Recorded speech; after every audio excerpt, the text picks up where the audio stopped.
Defense Secretary Rumsfeld was on Capitol Hill today to talk about operations in Iraq and Afghanistan. He's joined by the chairman of the Joint Chiefs, General Richard Myers. This House Armed Services Committee hearing is about 2.5 hours.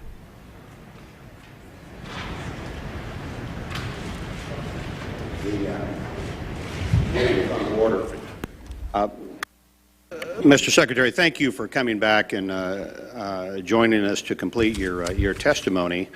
And I just wanted to tell the committee, since my letter to the Washington Post was not printed, that following your last appearance here, the Post wrote an article that implied that somehow you'd gotten irritated and left, and that's not accurate. And I just want to tell the committee and the folks that read the Washington Post, which didn't print my letter, that you agreed. We always get together before we have a hearing, lay out our time parameters, and you've always stuck with them. You've always generously given us all the time that you needed. And on that particular day, you had 2 hearings. And so you said, well, I'll come early and give the Armed Services guys on the House side plenty of time. And we said, you can't come early because we have conferences in our parties, and so we've got to start at 10 o'clock. And so we agreed to a hard stop at 1 o'clock, and at 1 o'clock, in fact, a little bit after 1, we gave you about 3 bites of a sandwich out of a box lunch in our anteroom. You went out and answered 5 questions with the press and then went right over to your other hearing, as we had agreed to and planned. And we got an article in the Post that implied that, and stated essentially, that you had gotten irritated and left the committee. So I just wanted to set the record straight that you did precisely as we agreed to, and you offered to give us more time that day, and it was the committee which couldn't accommodate that because our members had to be at other conferences early on. So we're glad that you're back, and we guaranteed all of our members that they would have a chance to complete their questions. And that's what we're going to do today. So without lengthy ado, let me ask Mr. Skelton if he'd like to say anything, and then we'll just go right to our questions, and we'll keep on proceeding apace until every member of this now 62-member committee has a chance to ask a question. And thanks for being with us today. Appreciate it. Thank you, Mr. sir. Skelton. Let me just thank you for coming back. It's certainly good if you give everyone the opportunity to ask you questions, and I know we had to cut it short the other day, so this will complete the round. Thank you. Thank you, Mr. Chairman and members of the committee. I'm Dick Myers, and Tina Jonas and I are happy to be back. I did also note the confusion that was presented in the Washington Post, and I appreciate your very accurate explanation. I wonder if it'll appear in the Washington Post. Probably not, huh? I don't think the reporter who wrote that article appeared in this hearing room on the day that we had this hearing. Needless to say, just to be on the safe side today, I can stay as long as you need me here. I can't speak for General Myers or Tina, but first I'd like to take a moment. I have no prepared statement to present, but I would want to mention someone who epitomized every day the strength and goodness of our country, and who was highly respected and admired, our friend Tilly Fowler. As you know, she had been serving as the chairperson of our Defense Policy Board in recent time, and doing so with great distinction. She was independent, she was smart, she was tough-minded, and she was always ready to serve her country and her community and to be as helpful as she could to the men and women in uniform. I know her contributions to this committee were important. Certainly they were important to our armed forces and to the Department of Defense, and they will be long-lasting. And those of us who counted on Tilly Fowler's counsel and wisdom feel her loss very deeply. So, Mr. Chairman, with your permission, I'll submit a few other remarks to the record, and we'll turn directly to questions. Thank you, Mr. Secretary. And on that point, a number of us went down to Tilly's funeral in Florida, and I got a chance to spend a little time with Buck, her husband, and her 2 wonderful daughters. and Buck told a little story on Tilly and on you, in that he said she was called by you to work on one of these difficult issues and head up a commission or serve on a commission, and he said your question was, Tilly, do you know anybody? Could you give me some references on some people who might be good for this commission? And after she'd given you several, you said, would you mind serving on the commission? And she said, I was afraid you were going to get to that. And on that particular commission, she did. And the essence, I think, of our strength as a nation is people like Tilly who will come forward after their public service here on the Hill is over. Yeah. And I'm thinking also of Lee Hamilton doing a great job in this last bill that we did on Intel, and lots of other members who have come forward to work on issues of importance to our country and sign up often in a way that inconveniences them personally. But Tilly, I think, epitomized that spirit, and she brought a lot of spirit to the process. So thank you. And let me tell our members, we're gonna start off with Mr. Schwartz. He was the next up, and let me go over the batting order here so members know where they're at. We've got Mr. Wilson of South Carolina, Mr. Langevin, Rhode Island, Mr. Cooper, Tennessee, Mr. Conaway, Texas, Mr. Marshall of Georgia, Mr. Klein, Minnesota, Ms. McKinney, Georgia, Mr. Miller, Michigan, or Ms. Miller, Michigan, Ms. Bordallo, Guam, Mr. Franks, Arizona, Mr. Butterfield, North Carolina. That's a start of the batting order. So let's go to Mr. Schwartz, a gentleman from Michigan and a new member of our committee, Mr. Schwartz.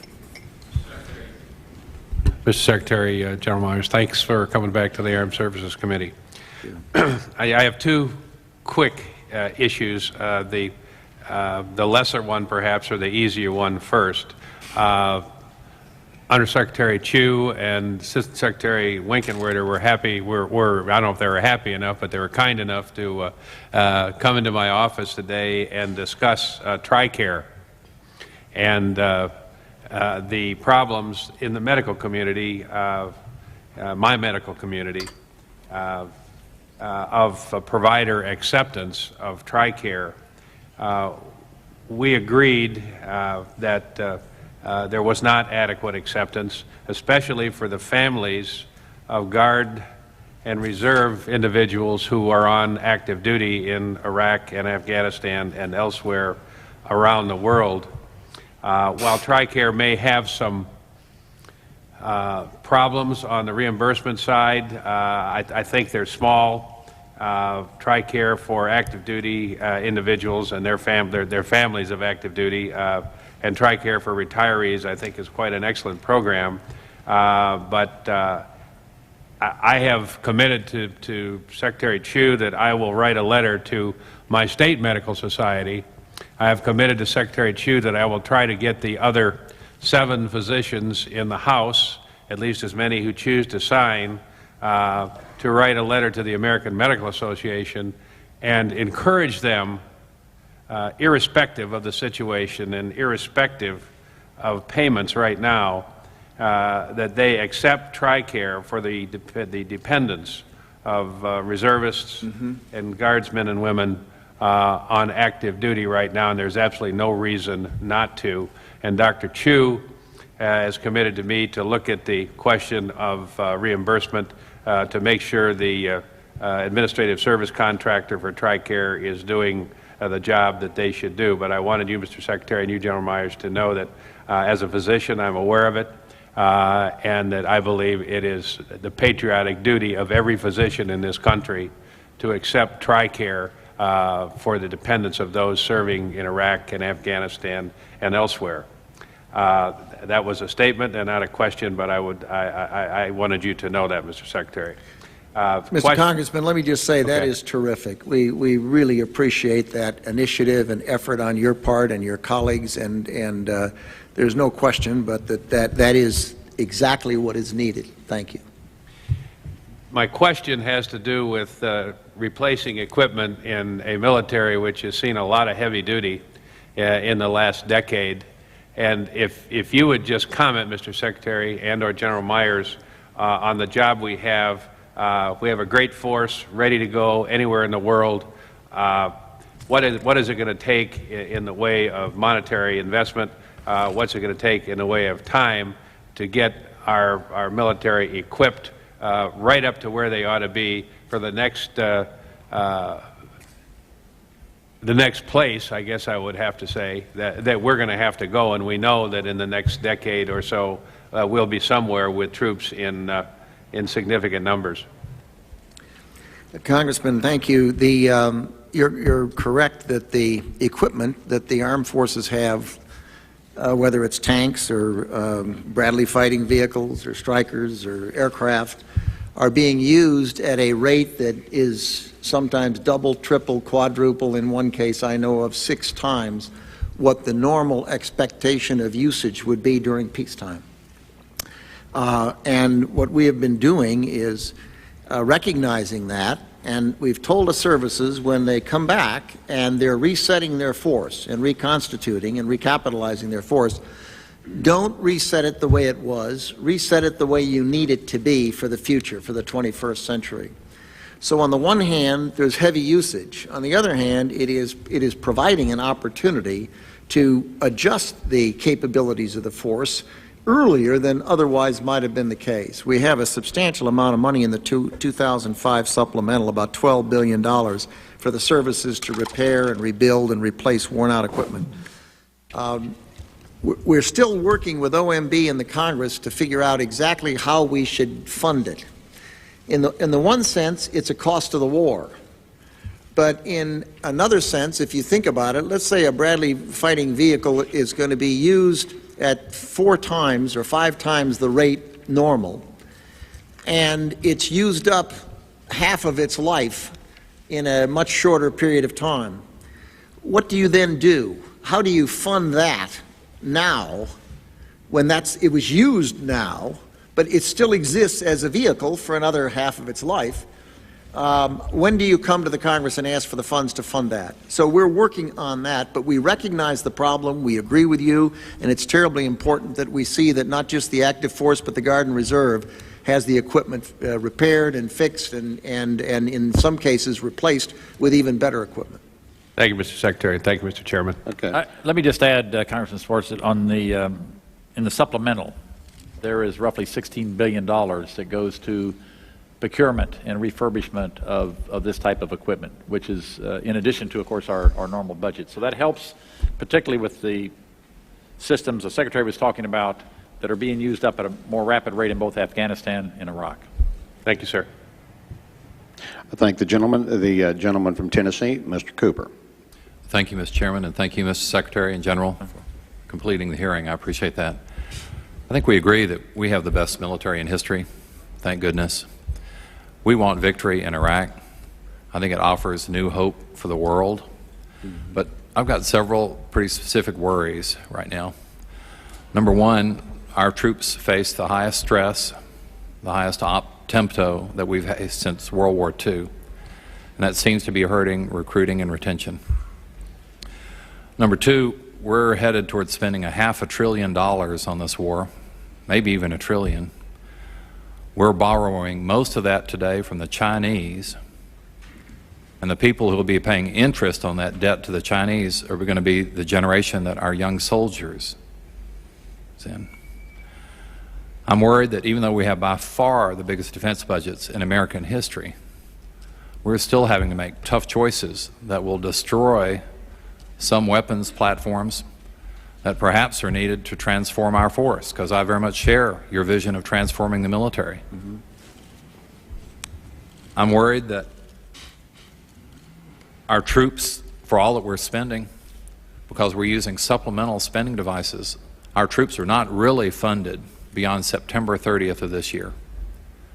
And that's a mistake that I think the administration has repeated from last year, because you insist on supplemental spending devices, which means basically, technically, September 30th of this year, we're leaving our guys hanging. Another concern is in your regular budget, this does not count the supplemental, the budget for the Army is actually reduced. at a time of war. How can that be? Because they're carrying the lion's share of the load.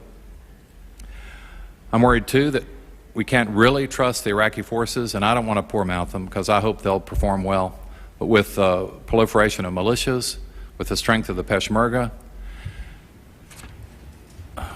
worst case, we could be just equipping our own future enemies. But I hope and pray that General Petraeus, if any general can do it, I'm sure he can do it. But finally, sir, you've been Secretary of Defense twice.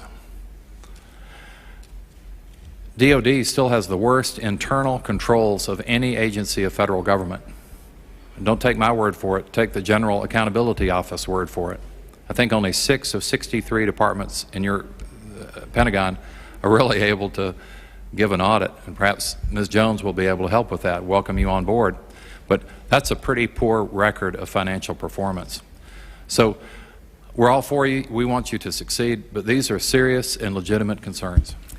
Congressman Cooper, thank you. I appreciate the questions and the spirit in which they were asked. Needless to say, stress on the force is something that we've talked about here at great length. We are concerned about it. We're doing 20, 25, 30 things to reduce the stress on the force. We're increasing the size of the Army, the size of the Marines, rebalancing the active and reserve components, moving a number of military people out of civilian jobs into military jobs and replacing them with civilians and contractors. And we're making good progress. Second, you said we're spending more than ever in history. Well, that's true of every department of government generally. The fact is, when I was a congressman here in the 1960s, we were spending 10% of the gross domestic product of the United States on defense. Today we're down to 3.3%. But we didn't borrow it from the Chinese back then, sir. Well, money's fungible, and we're borrowing wherever the markets are, and that's not the Department of Defense. The fact is, we are spending a relatively modest, historically, relatively since World War II, relatively modest percentage of gross domestic product on defense. It's a lot of money, don't get me wrong, but as a percentage, it is a relatively modest percentage. And I would add, this country can afford to spend that which we need to contribute to peace and stability in the world, because without it, nothing else is possible. The issue of where you put money in a supplemental or in the budget is an issue that is dealt with by the Office of Management and Budget and the Congress, and they discuss that and work that out. It's not something we decide. The Army budget, as you know, has to be looked at by the budget and the supplemental together. The Army budget is up substantially, and there are fair questions about whether or not money should be in a supplemental or in the regular budget. But if you take them together, the wartime, you say, how can you spend it during wartime? The wartime portion of the Army budget is being funded in the supplemental, as you know, which is the way wars tend to be funded. We tried to, you say we insist on doing this way. We don't insist on doing this way. 2 years ago, I tried to do it the opposite way. I came before the Congress, and the Congress said, no, don't do it that way. Do it the other way. Fund the war in supplementals. And that's where we are today. So it's exactly backwards from the way you characterized it in terms of who's insisting on where the war funding should be. There's a good reason for putting it in the supplemental. We tried not to. And the argument was, well, you can't look into the future and tell us how that money is going to be spent. And that's true.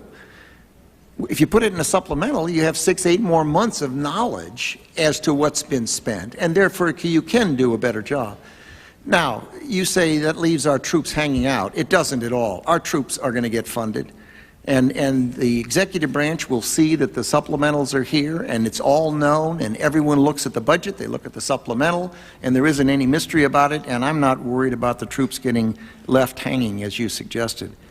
I'll let Tina respond to the other question. Thank you. With respect to the internal controls question, we are making some progress. We now have 6 unqualified audits, and we're on our way to some others. We're working with the Marine Corps and working on our information systems to get to that. So I appreciate your question. I can assure you, Mr. Chairman, or Mr. Cooper, we will be working very hard on that problem. I hope there'll be time for a second round of questions, Mr. Chairman. I see that my time has expired. Mr. Chairman, let me go into the militia part and the Iraqi, if I may, the Iraqi security forces. Oh, I forgot that. A couple of data points that I think help here. As we recall, and I think we might have talked about this in our last hearing, I can't remember, Mr. Cooper, if we did or not, but security for Iraqi elections was done primarily by Iraqi security forces, both inner and outer cordons. Nobody, there were, I think, 11 suicide bombers that attempted to penetrate. None of them did. So out of that, a couple of things happened. One is the Iraqi security forces had a lot of confidence in their ability, and the Iraqi people have a lot of confidence in their security forces. Confidence is important. They built their confidence over that election period. Since sovereignty, since, let's say, 1 July of last year, of '04, till now, Iraqi security forces have been killed and wounded at twice the rate of coalition forces. So they're out there doing their job, and so they've shown courage in what they do. You're right, General Petraeus is exactly the right person, and General Casey to husband this along, and it's not just them. NATO's now starting to play a role in others to get them to the point where they have increased capabilities, and that's what we're working on. I personally have faith in the Iraqi officers that I've met, and I'm going to go over next week and I'll meet some more officers and other troops in the Iraqi Armed Forces. Confidence that with our support, our training, our equipping, and our mentoring, that they will be a force for good in that country. Thank the gentleman. The gentleman from Arizona, Mr. Franks.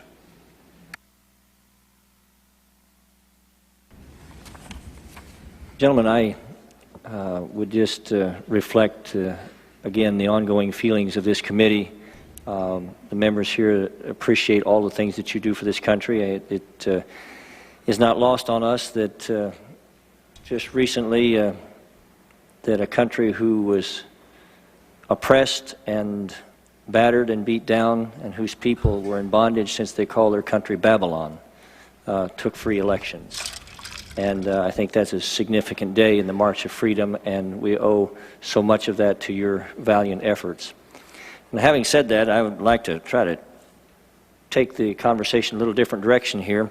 I'm just, if it's all right, Mr. Secretary, going to address my questions to General Myers.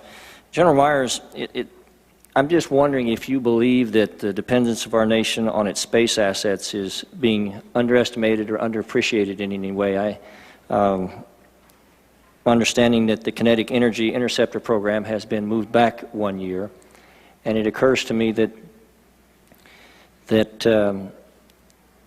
if such a program would ever be needed, that it would be so critical to the nation if one missile, especially in this time of terrorists trying to converge with the nuclear age, should land in American territory, that it would change our concept of freedom so profoundly as to be a completely different branch in our history here. And I'm just wondering what your own perspective is as far as, are we emphasizing protecting those assets enough and developing them enough? Maybe just some general thoughts in that regard. Well, Congressman, I think everybody that I know in the United States military and the Department of Defense understands the important role that our space assets play in our national security. And there's a limit to how much we can go on into in this open session, but let me just say that, you know, as time goes on, we understand that there are vulnerabilities associated with these systems, that we have to address those in designs of new systems, and that we're doing that. When I was commander of Space Command, one of the biggest issues that we had to deal with was trying to figure out what was happening to a particular capability if the function was interrupted. And the first thing you have to do is determine what it is that's causing the interruption, and whether it's on the orbit side of it or the ground side or the uplink or downlink. And I think we've come, and that wasn't all that long ago, but I think we've come a fairly long ways in trying to fix those problems. In other words, to warn when we're under attack, to understand better our vulnerabilities, and then to design in fixes as we bring new systems on board. One of the things that's interesting in space systems, that they tend to last a long time. I can't remember now, but our GPS satellites have a very long lifespan. So if you want to change the character of the GPS constellation figure on it being a 15-year project, because you can get a new satellite up right away, but if you're going to replace them after the others wear out, or when you think the upgrade's needed, it's going to take you some time to get it done. So that's just a characteristic of the systems that we have on orbit. I think our budget that's before you does a very good job of balancing our needs in space and what this country needs. Well, thank you, Mr. Chairman. Thank you, gentlemen, very much. Thank you. I thank the gentleman, the gentlelady from Georgia, Ms. McKinney. Oh, thank you, Mr. Chairman. Mr. Secretary, I watched President Bush deliver a moving speech at the United Nations in September 2003, in which he mentioned the crisis of the sex trade. The President called for the punishment of those involved in this horrible business. But at the very moment of that speech, DynCorp was exposed for having been involved in the buying and selling of young women and children. While all of this was going on, DynCorp kept the Pentagon contract to administer the smallpox and anthrax vaccines and is now working on a plague vaccine through the Joint Vaccine Acquisition Program. Mr. Secretary, is it policy of the U.S. government to reward companies that traffic in women and little girls? That's my first question. My second question, Mr. Secretary, according to the Comptroller General of the United States, there are serious financial management problems at the Pentagon, to which Mr. Cooper alluded. Fiscal year 1999, $2.3 trillion missing. Fiscal year 2000, $1.1 trillion missing. And DOD is the #1 reason why the government can't balance its checkbook. The Pentagon has claimed year after year that the reason it can't account for the money is because its computers don't communicate with each other. My second question, Mr. Secretary, is who has the contracts today to make those systems communicate with each other? How long have they had those contracts? And how much have the taxpayers paid for them? Finally, Mr. Secretary, after the last hearing, I thought that my office was promised a written response to my question regarding the 4 war games on September 11th. I have not yet received that response, but would like for you to respond to the questions that I've put to you today, and then I do expect the written response to my previous question, hopefully by the end of the week. Thank you, Representative. First, the answer to your first question is no, absolutely not. The policy of the United States government is clear, unambiguous, and opposed to the activities that you described. The second question. Well, how do you explain the fact that DynCorp and its successor companies have received and continue to receive government contracts? I would have to go and find the facts, but there are laws and rules and regulations with respect to government contracts, and there are times that corporations do things they should not do, in which case they tend to be suspended for some period. There are times then that under the laws and the rules and regulations passed by the Congress and implemented by the executive branch, that corporations can get off of out of the penalty box, if you will, and be permitted to engage in contracts with the government. They're not generally not barred in perpetuity. This company was never in the penalty box. If you could proceed to my second question, please. The second question,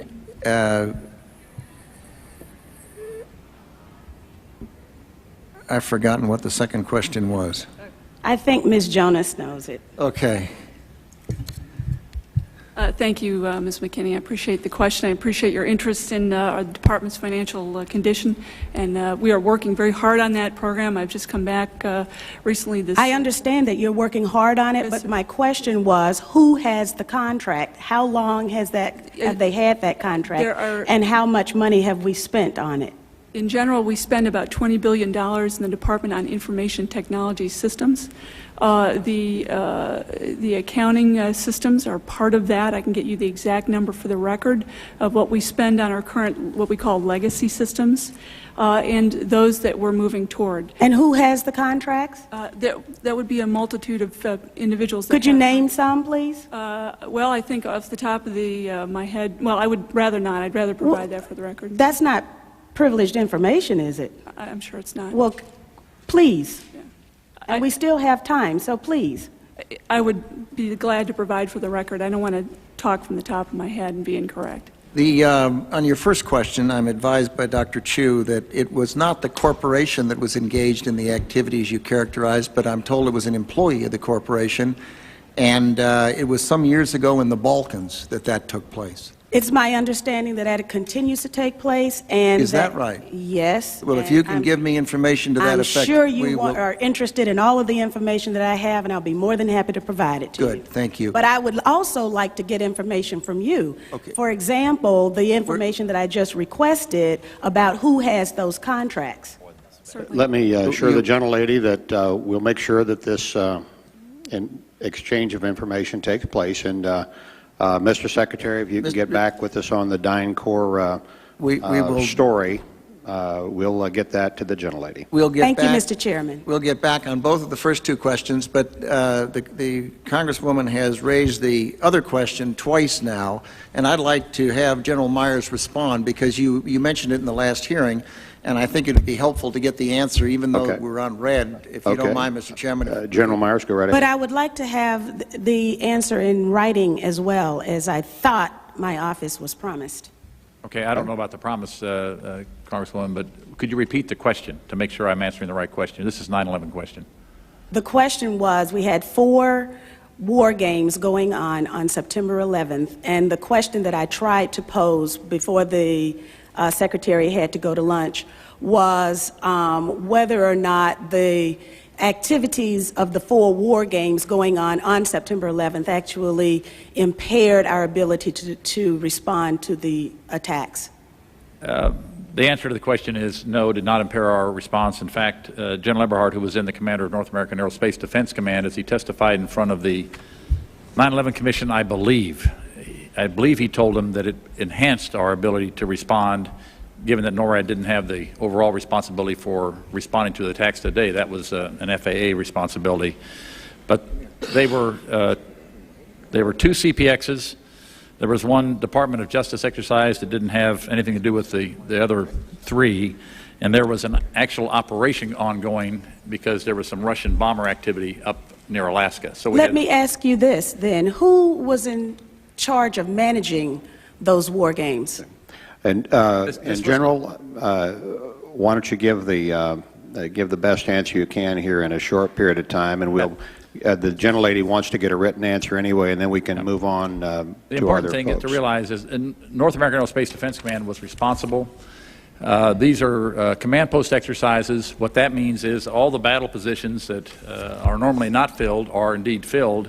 So it was an easy transition from an exercise into a real-world situation. It actually enhanced the response. Otherwise, it would take somewhere between 30 minutes and a couple of hours to fill those positions, those battle spaces, with the right staff officers. Mr. Chairman, begging your indulgence, was September 11th declared a National Security Special Event Day? I'd have to look back. I do not know. You mean after the fact or before the? No, because of the activities going on that had been scheduled at the United Nations that day. I'd have to go back and check. Don't know. Thank you. Okay. I thank the gentlelady. The chair would ask the gentleman from South Carolina to indulge us in that I should have called on Mr. Marshall here in the regular order and missed him, and the gentleman was here. So, if that is that okay, Mr. Wilson? We'll recognize the gentleman from Georgia, Mr. Marshall. Thank you, Mr. Chairman, and I appreciate Mr. Wilson's indulgence. Well, you're going to owe him. Probably not very much. Earlier in this hearing, if this is a continuation of the last, Mr. Sexton asked about C-17s, and General Myers, I'm in response, you said, well, we've got this mobility capability study coming out, and you made reference also to the quadrennial review. And so it's really premature to be making judgments concerning the C-17 and what do we need, et cetera, where that platform is concerned, if I'm not mistaken, in light of the fact that these studies are in the pipeline. And at the time, I found myself thinking about the C-130J and apparently decisions having been made with regard to that platform, which is also an air mobility platform. Ms. Secretary, in your posture statement, page 4, first thing you list, if I'm not mistaken, is the reference to being able to move military forces throughout the world rapidly. There's also a reference, another page or two, to the Global Peace Operation Initiative. Again, it's moving forces around. Where the C-130J is concerned, apparently we're going to suffer some significant penalties if we do terminate what's currently in the pipeline. Just going ahead with what was on the books previously would be a good bit less expensive, it seems to me. More money, but on average a good bit less. We've just grounded a whole bunch of C-130Es. We've got these capability studies coming out. I don't quite understand why we have made this decision with regard to the C-130Js, and I hope that we'd revisit it. We saw one of the C-130Js while we were over in the Far East. The crew of that particular plane raved about its capabilities. John Klein was with us. He's a former pilot. He was up in the cockpit. He came down raving about the capabilities of the C-130J. And I just don't think I don't think that our current budget woes should jeopardize at all our future national security and the platform needs that we have with regard to the future. And if we haven't even finished our studies, it's hard for me to see why we've planned some cuts. So, Congressman Marshall, you may very well be right. Shortly after the budget was prepared in November and sent over to the White House for the Office of Management and Budget, some additional information came to our attention, and it was too late to get the facts sorted through. And as a result, what we did was the budget came up, and we have indicated that even before the budget was set up, we have been exploring the implications of that preliminary decision. And we think that we've got to balance the contract options with the Marine Corps requirements and with the recommendations of the mobility study. And it may very well be that we'll have to come back with a budget amendment given the information that has been brought to our attention subsequent to putting the budget to bed. I might tell my colleague, too, that when the Secretary rolled the budget out and Mr. Skelton and myself were over at the rollout, that was the Secretary put that asterisk on the C-130 program at that time, that there was an ongoing look at it. And Ms. Secretary, very briefly, in the hopes of getting maybe another amendment in the budget. Not likely. Well, this is a very, very small one. We've got 5 two-year colleges that train officers. They get their commission at the end of their 2-year hitch. Many of them want to go on and complete their degree. They're permitted to do so. In last year's authorization bill, language was inserted that permits the Department of Defense to fund scholarships for these students. I don't think that anything is in the budget currently to fund those scholarships that are now authorized. To me, at least, it seems like an ideal tool to assist in recruiting students for the 2-year colleges. We've got a shortage of officers. I think the quality would go up, and I know that the recruiters for those colleges would be out there touting the fact that DOD, under conditions obviously that DOD would set, if a student did well, etc., would be providing scholarship assistance to complete a 4-year degree. Time and grade, etc. There are a lot of advantages, and I also think that the total budget associated with this is very, very small. These are not ROTC, it's something else? Well, it's the 2-year military college students. I don't know whether they're called ROTC, frankly, but we've got 5 of these 2-year colleges, and they graduate officers that then receive their commission after their 2 years. Is it by service, or is it all Army? I think they're all Army. They're all Army? I think so. I'll ask Dr. Chu and his team to take a look at it. I'm just not knowledgeable about it. I've been given the figure $2.4 million to fully fund scholarships for all the graduates to complete their 4-year degree.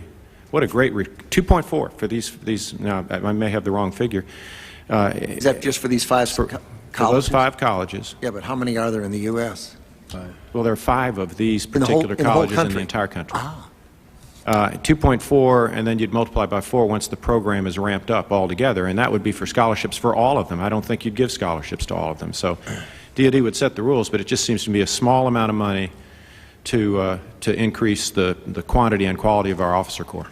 Thank you. We'll look into it and get back to you. The ranking member had a brief comment on that. Mr. Secretary, to add to this discussion, there are 5 dedicated military junior colleges in the nation: Georgia, Missouri, Alabama, New Mexico, and Pennsylvania. Authorization last year authorized a brand new second lieutenant graduating from one of these military junior colleges the opportunity to go to a 4-year university or college that has a senior ROTC unit, and there assist with the faculty and receive a certain stipend until that person graduated. And then they, of course, could go active duty from that point on. They cannot go active duty after a 2-year commission, but they can go active duty after a 4-year commission. And this keeps them green and also helps in the ROTC senior unit that's at University of Missouri, wherever the case may be. It was my understanding that there was an appropriation for this last year, and there seemed to have been a question about that, and we're trying to check that out. And if you would check it from the other end, I think it would be very, very helpful, because we think we did some good work on this, and Mr. Marshall was very, very active in helping do this, and I hope that clarifies a little bit. Thank you. We'll certainly look into it. I thank the gentleman and the very patient gentleman from South Carolina, Mr. Wilson. Thank you, Mr. Chairman, and I was happy to defer to Congressman Marshall. I had the opportunity to visit Iraq with Congressman Marshall, and he served with distinction in Vietnam. And so the troops related to him, and it was just a really inspiring experience to me to learn of his service and his dedication to our troops. And Mr. Secretary General, I want to thank you for what you're doing to promote our troops. And I've never been prouder of our military. My experience of 31 years service in the Army National Guard, I've got 3 sons in your command. I'm very grateful. My oldest son has just returned from a year in Iraq where he felt like they were making a difference, promoting a civil society. And then I've got 2 sons in the Army Guard, 1 son in the Navy. Additionally, I'm very grateful that I've had the opportunity to visit 3 times in Iraq with the troops in Afghanistan, Kyrgyzstan, Uzbekistan. It's amazing the new greatest generation, how capable they are. I'm happy to see you have Dr. Chu with you. I will be meeting with him soon in regard to the Guard and Reserve Readiness and Retention Act. I'm working with Congressman Tom Lathan in regard to providing of TRICARE, improving hopefully the retirement benefits for recruiting and retention. Additionally, we'll be discussing moving to 6-month rotations for Guard members. But what I've been most impressed about as we were touring with Congressman Marshall and Congressman Skelton were the Iraqi recruits serving in the police and in the Army. And earlier in the hearing, you indicated, the prior hearing, of the level of progress. And can you restate again where we are? And I've just been so impressed by the commitment of the people of Iraq. Thank you very much, Congressman. You want to put? I think put the one chart up. We, as of 7 March this year, the numbers of Iraqis serving in the Iraqi security forces has gone up to 142,000 individuals who are on duty, out of training, and with the appropriate equipment. There are another number of people who are currently in training, and that number fluctuates from month to month.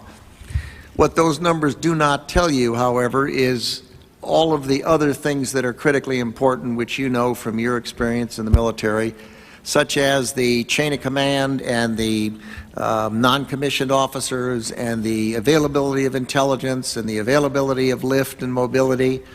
So we're in the process of refining our ability to calibrate and report on the quality of those as well as the quantity. But as General Myers said, they did a wonderful job on the election. They provided security for 5,000 locations, internal perimeter and the external perimeter. The volunteers continue to be up every month. They've lost a lot of lives, something in excess of the coalition forces' loss of lives by a fairly sizable margin, which suggests that they're actually out there doing their job. And that's important, and we're going to work our heads off to see that it gets done right. And they're being properly equipped to compete with the terrorist? It varies. If you have a policeman, which is part of that number, they're obviously equipped to be a policeman. If you have a special police commando unit that has the kind of assignment you're talking about, a counterinsurgency role, they are equipped to do that type of thing. And then there's the regular Army that's equipped to do what they do. The Border Patrol is equipped to do what a Border Patrol person does. And it's the training and the equipping is notably different depending on what the function of these various elements of the security forces may be. And you've referenced it. It's somewhat of a backhanded compliment. A level of their effectiveness is that they have come under attack. And if they were compliant, if they were incompetent, the terrorists would not have targeted these very brave people, and that's what Congressman Marshall and I saw, and we were able at the Police Training Academy to meet impromptu with the persons in training, and they were so enthusiastic, so patriotic about their country. They're very proud. Let me just give you a couple of anecdotes, because I asked a question a day ago or 2 days ago. Provide me some anecdotes on how the Iraqi forces are doing. Then this is what we got back. This is in the last 72 hours. One Iraqi unit conducted a brigade combined offensive operation to capture and detain members of the insurgency, a cell that was suspected of trafficking in weapons. This was a near simultaneous operation assault on 4 separate objectives, incorporating ground and air infiltration. The results were they detained 22 personnel and a modest cache of arms and documents which will support future operations. But that's for those who serve, that's a pretty complex operation they conducted. Another one, an Iraqi unit, this case a battalion, did a combined operation that targeted a suspected vehicle-borne improvised explosive bomb maker's residence and garage. They did that. They detained 2 people and over 10,000 pounds of ammonium nitrate explosive. So they're out there and they're working, and they're not all perfect, but their level of enthusiasm, I said, after elections, and their degree of confidence is really high, and we're capitalizing on that. They're developing very good leadership. The people that work with them day in and day out, for the most part, have confidence that they're going to do just fine. Thank you again so much for your service. Thank you. I thank the gentleman, and Mr. Secretary, General Myers, you know that like the gentleman who just spoke, almost everybody on this committee has been to Iraq and Afghanistan multiple times, and had a real chance to see the troops, to take a look at the operation, and our members are very dedicated and try to translate that focus and that observation in theater into meaningful legislation here in the House.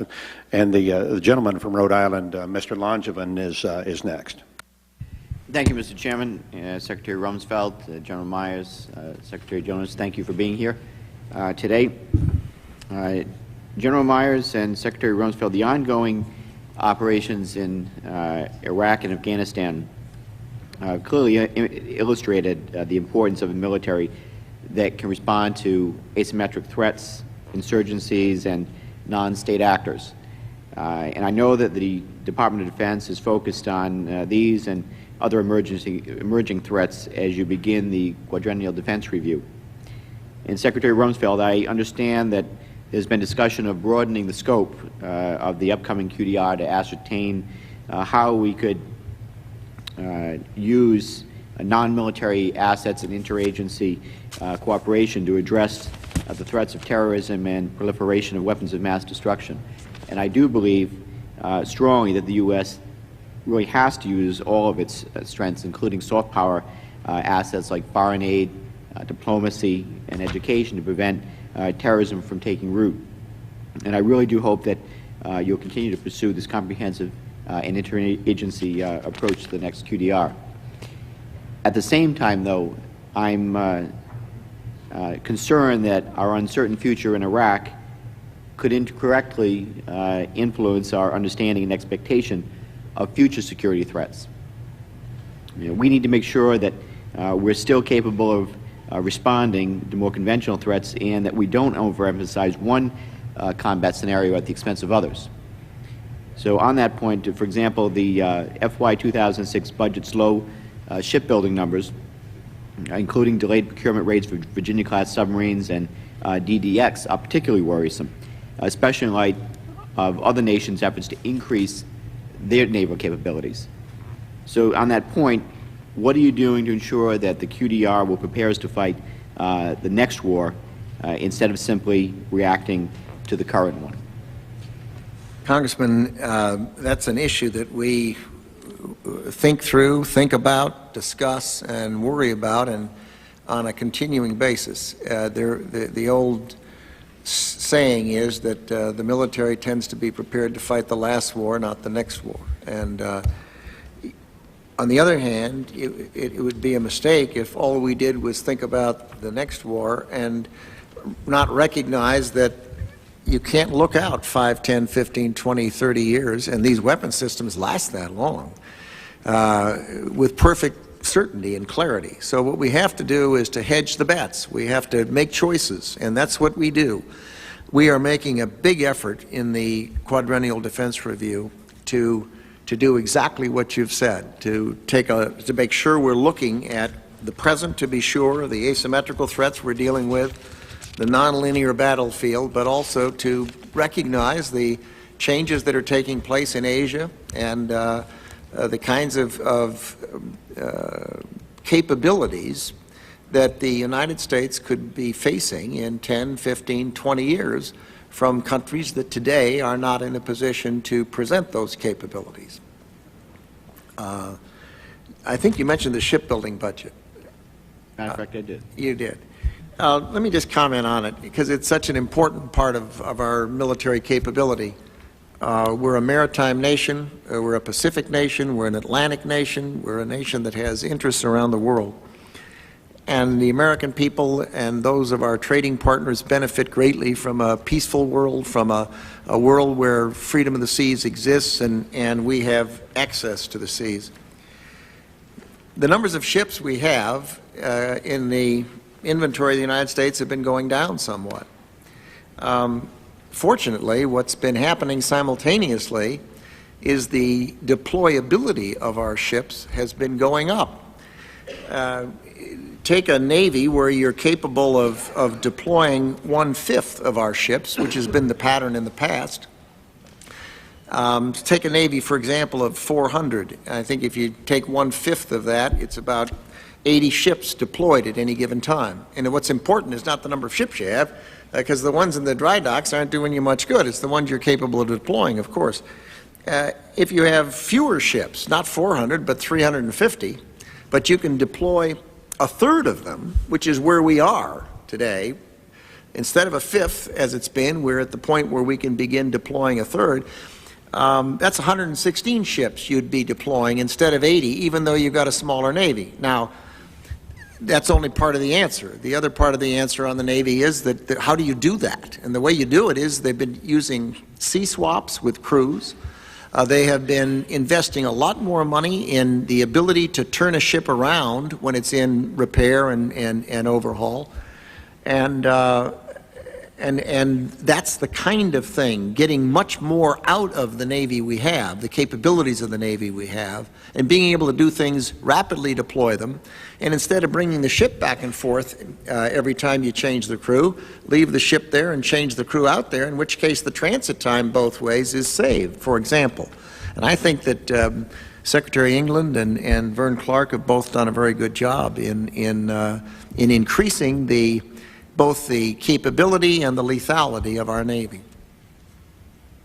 If I can go back and talk about the Quadrennial Defense Review for just a minute, to add on to what the Secretary said, what was it? It was about 3 weeks ago, 4 weeks ago, month and a half ago, we had all the combatant commanders in, all the Joint Chiefs, all the senior leadership in the department that spent I think it was a half a day on the terms of reference for the Quadrennial Defense Review, just on the terms of reference, just how we're going to do it and what we're going to look at. So you had the most senior military minds and I think some of the best military minds in this country and the senior civilian leadership of the department working on exactly what you just brought up. So as we go forward in this 21st century, that we're as prepared as we can be to understand what capabilities we need to secure this country. So I'm very comfortable in the process as it's been set up that we will not wander down a trail, if you will, that might be ill-advised or might be based on what we did a month ago or 2 months ago. It's going to be a much broader, I think a much deeper look than that. There was a strange article in the paper recently that suggested that I had some sort of a black box and I was imposing a top-down quadrennial defense review. It's nonsense. As Dick Myers said, we've spent just dozens and dozens and dozens of hours with the senior military, the combatant commanders, the services, the service chiefs, the service secretaries, the undersecretary, the vice chiefs. They have worked their heads off on this thing, and there isn't a way in the world that I'm smart enough or wise enough or knowledgeable enough or experienced enough to do that thing myself. That's just not how it's done in there. I can't imagine. It was a world-class thumbsucker by whoever wrote it. The half a day I referred to was the end of the process, not the beginning. The Secretary is exactly right. I mean, we've spent several months trying to get up to that half a day where we had all the senior leadership in to make the final tweaks, which resulted, by the way, in some fairly significant changes, which had to come back and be looked at again. But it's a very robust process. I didn't read the article, but I'd like to see your black box. Gentlemen, I appreciate your answers today. I see my time's expired, but thank you for being here in your testimony. I thank the gentleman. The gentleman from Minnesota, Mr. Klein. Thank you, Mr. Chairman. Thank you, gentlemen and lady, for coming back. We front row folks really do appreciate that an awful lot. I have been in discussions since I got here with you, Mr. Secretary, and you, General, and with David Chu sitting back there about utilization of the Guard and Reserve. And clearly we're using that reserve component at a level that hasn't been seen since the first part of the Korean War. And it seems to me, and I think it seems to you, that as we've increased the use of the reserve component, we need to start to rethink and have started to rethink all the other issues surrounding that. How do we provide for their health care? What are we going to do about their retirement? What are we doing about their pay and bonuses and reenlistment and all those things? And I know that we're going to continue that discussion and dialogue as we go forward. We've also, of course, been talking a lot about transformation, with a lot of emphasis appropriately on what the Army's doing. But I've just recently been hearing about some transformation ideas for the Air Force that I haven't had a chance to explore, and I haven't heard from the Department yet, and I wonder if we could hear a little bit about it today. The term, as I understand it, is the Air Force's future total force, which would fundamentally change how the Air National Guard and Reserve units work. And the understanding that I have, and I'm looking at my notes here and may be wrong, the reason for the question is that we would shift from standalone community-based Air National Guard and Reserve units to an associate unit concept in which Air National Guard and Reserve personnel would drill at active duty installations and fly active component aircraft, and so we'd really reconfigure what that Air Guard and Reserve looks like. Is that something you can talk about today, or are we not quite there yet? We're not there yet, and the Air Force has been thinking about it. It also, I'm afraid, may very well, because it isn't far enough along for me to have been even briefed on it yet. We have spies everywhere, so it's... Yeah, well, I'm not surprised. That's good. We like that. But it is not something that I could comment on. Or then could I ask you or the General or anyone to comment on what you're thinking, what we're looking at in this utilization of the reserve component? The National Guard and the reserves are no longer, as they have been for literally decades, the weekend warriors that we used to talk about, where they would go and drill on a weekend and maybe a couple of weeks in the summer, but now we're calling them up. They're doing a great job. We're sending them to the Balkans and to Iraq and to Afghanistan, and they are serving an awful lot of active duty time. And you know, there have been calls for better health care for them, TRICARE, some steps have been made there. But it seems to me we really need to be in the process of completely relooking at how we take care of and employ the Guard and Reserve, just based on the extensive use that we now have. I still think we're over 40% in theater right now is from the reserve component. I'll make a quick comment and then Dick Myers can respond. But if you look at the chart over there, what you'll see is that the Guard and Reserve, as I recall, is somewhere in the neighborhood of in the high 800,000s on the selected reserve, not counting the individual ready reserve. So you've got 880,000 or something like that. Of those, about 60% have not been mobilized yet. So the problem we've had is we've got stress on the force because we've put more stress on some rather than even stress on all. And that's where we're going through this process of rebalancing the active and the reserve components one against the other, but we're also rebalancing within the active force and within the reserve component. Dick, you want to comment? You bet. Congressman Klein, a couple of comments. I think we're using the reserve component as we had designed to use them, and that is, if you're a nation at war, you're going to need the reserves to go to war. We have invested, or had made a decision over a decade ago, to put a lot of our combat support, combat service support into the reserve component. Now we're a nation at war. We need that combat support, combat service support. So, I mean, it's not unusual if you're a nation at war that you call in your reserves. That's what we're asking them to do. The Secretary is right. Are our reserves set for the 21st century, or are they set for the 20th century and the Cold War and the industrial age? The answer is the latter. That's how they've been set up. That's how they've been resourced. So a lot really needs to change. It is inside, I think, every service changing dramatically in terms of the balance between the active and the reserve component. They've all looked at that. The Army's perhaps making the biggest change, which is going to affect about 100,000 people in terms of the balance between active and reserves and the mix. The forces you can get to quickly. The services all treat the reserves and utilize the reserves in slightly different manners. You mentioned the Air Force plan. I have not been fully briefed on it, but I do know what it probably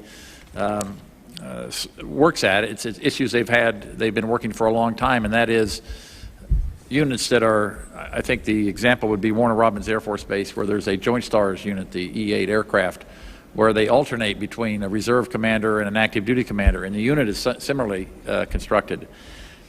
And the ease with which the Air Force reaches down and utilizes the reserve component is much different, say, than the United States Army. All those issues have to be worked. They'll be looked at in the QDR. There's resource implications. How ready do you want your reserves to be? Do we have the right mix? We know that's not right. We know we need a lot more military intelligence, transporters, military police than we do artillery battalions. So all of that is going to change over time. But you're also right in that the reserves are doing great work. But we are a nation at war. We need them. They're doing what they swore to do. I don't think there's any reservist with a straight face that can say, I just signed up for weekends. That's not what they signed up. They signed up to support and defend the Constitution of their country, and that's what they're doing in a marvelous way. So. Yes, sir, and I thank you for the answer, and I agree with you that we should be using the reserve component at time of war. It's not been our recent history, as you know, and in this way, it's not really the expectation of a lot of those men and women. I know they're serving willingly and in many cases eagerly. I'm just suggesting that I hope that we are proactively looking at all of those personnel policies, because we are using the reserve component now in many cases very much like the active component. I'm just suggesting we need to address those. You've heard some suggestions here today of legislation and so forth. I'm not suggesting the answer, right on but that. we really do need to look at it. And I thank you, thank you, Mr. Chairman. You're absolutely right.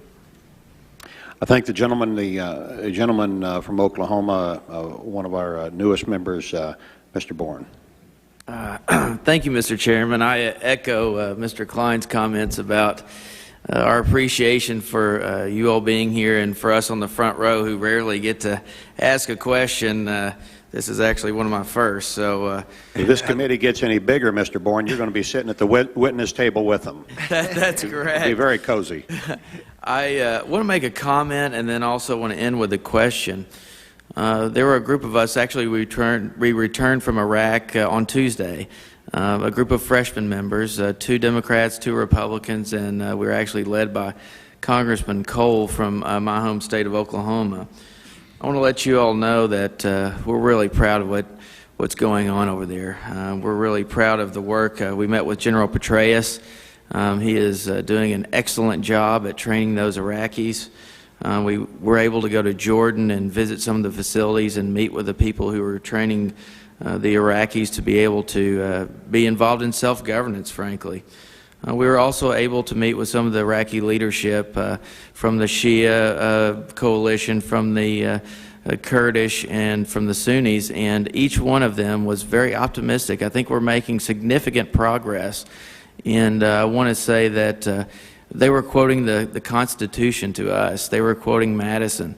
And it's a great example to the rest of our country. A lot of those leaders know more about our Constitution than some of us do. And it was quite a sight. The morale was high. I was able to meet with many Oklahomans one-on-one. They're in great spirits. And, you know, the national media doesn't talk about that, unfortunately. They don't talk about some of the good things that we're doing, and we are doing some great things in Iraq. It made me even more proud to be an American, and I really appreciate their service. I think it's so vitally important that we stay the course, that we support these young men and women, something that I plan to do when I vote for the supplemental, because we've got to let democracy flourish, not only in Iraq, but in the region. But along those lines, you know, there is a high cost when we go into any place and we're involved in combat. After I was elected, I had 3 young men that were killed from my district. Actually, Lyle Reimer from Rowland, Robbie Hendrickson from Broken Bow, and Jason Hendricks from Claremore. And their families are very proud of the service that they've given to our country. But the question I have for you, Mr. Secretary, is in the why did the FY 2005 supplemental request only provide funds for increasing the death gratuity and the SGLI benefits through January 31st of this year, and why was the balance of the FY 2005 and thereafter left unfunded? And I think that's very important. I want to thank you all for raising that benefit, but we want to make sure that it's continually funded. Thank you so much for being here. Thank you very much, Congressman Bourne. The answer is that, well, it's really twofold. My understanding is that the death benefit issue is still a matter under discussion between the executive branch and between the 2 houses of Congress.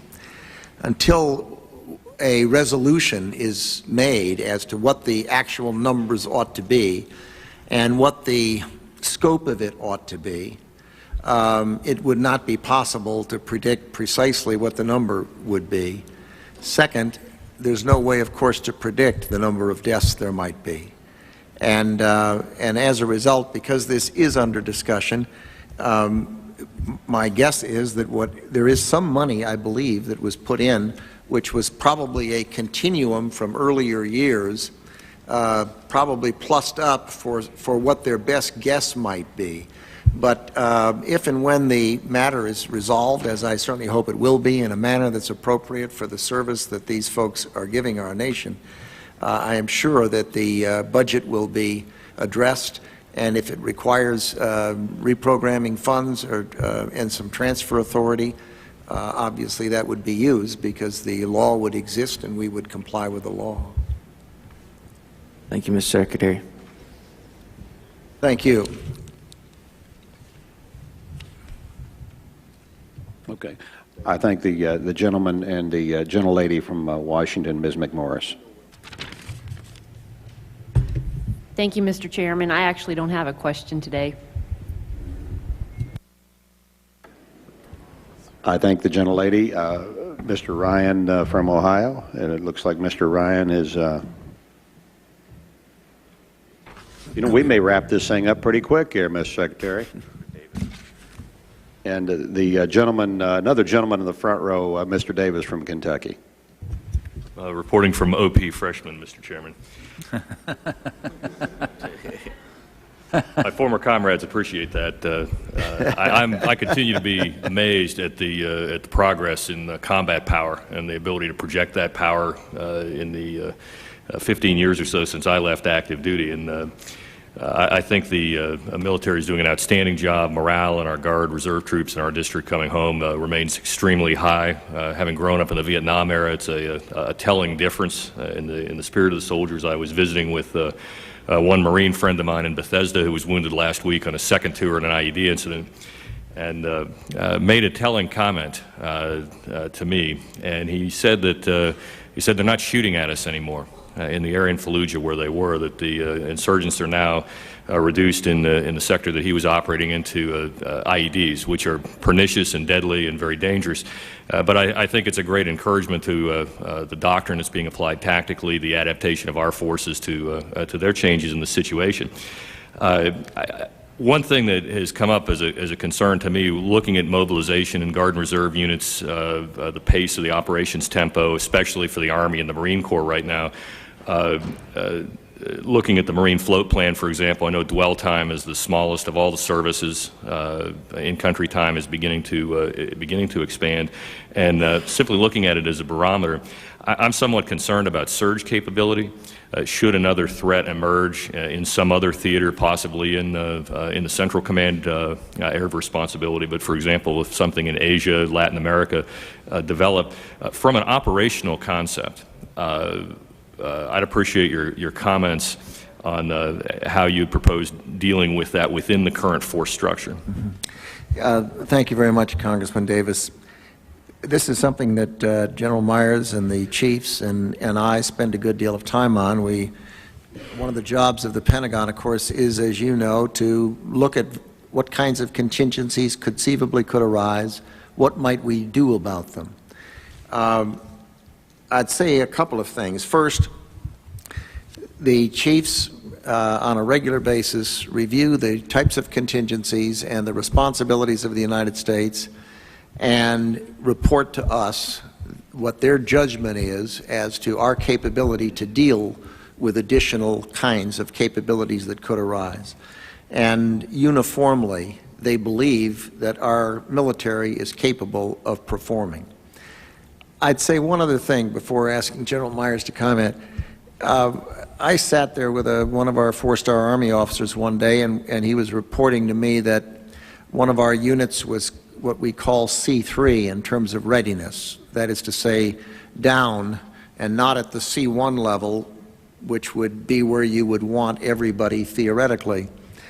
And I looked him in the eye and I said, General, if you had to go to war tomorrow, would you rather go to war with the C1 division that just arrived in Iraq or the C3 division that just got home from Iraq and is C3 because they just got home?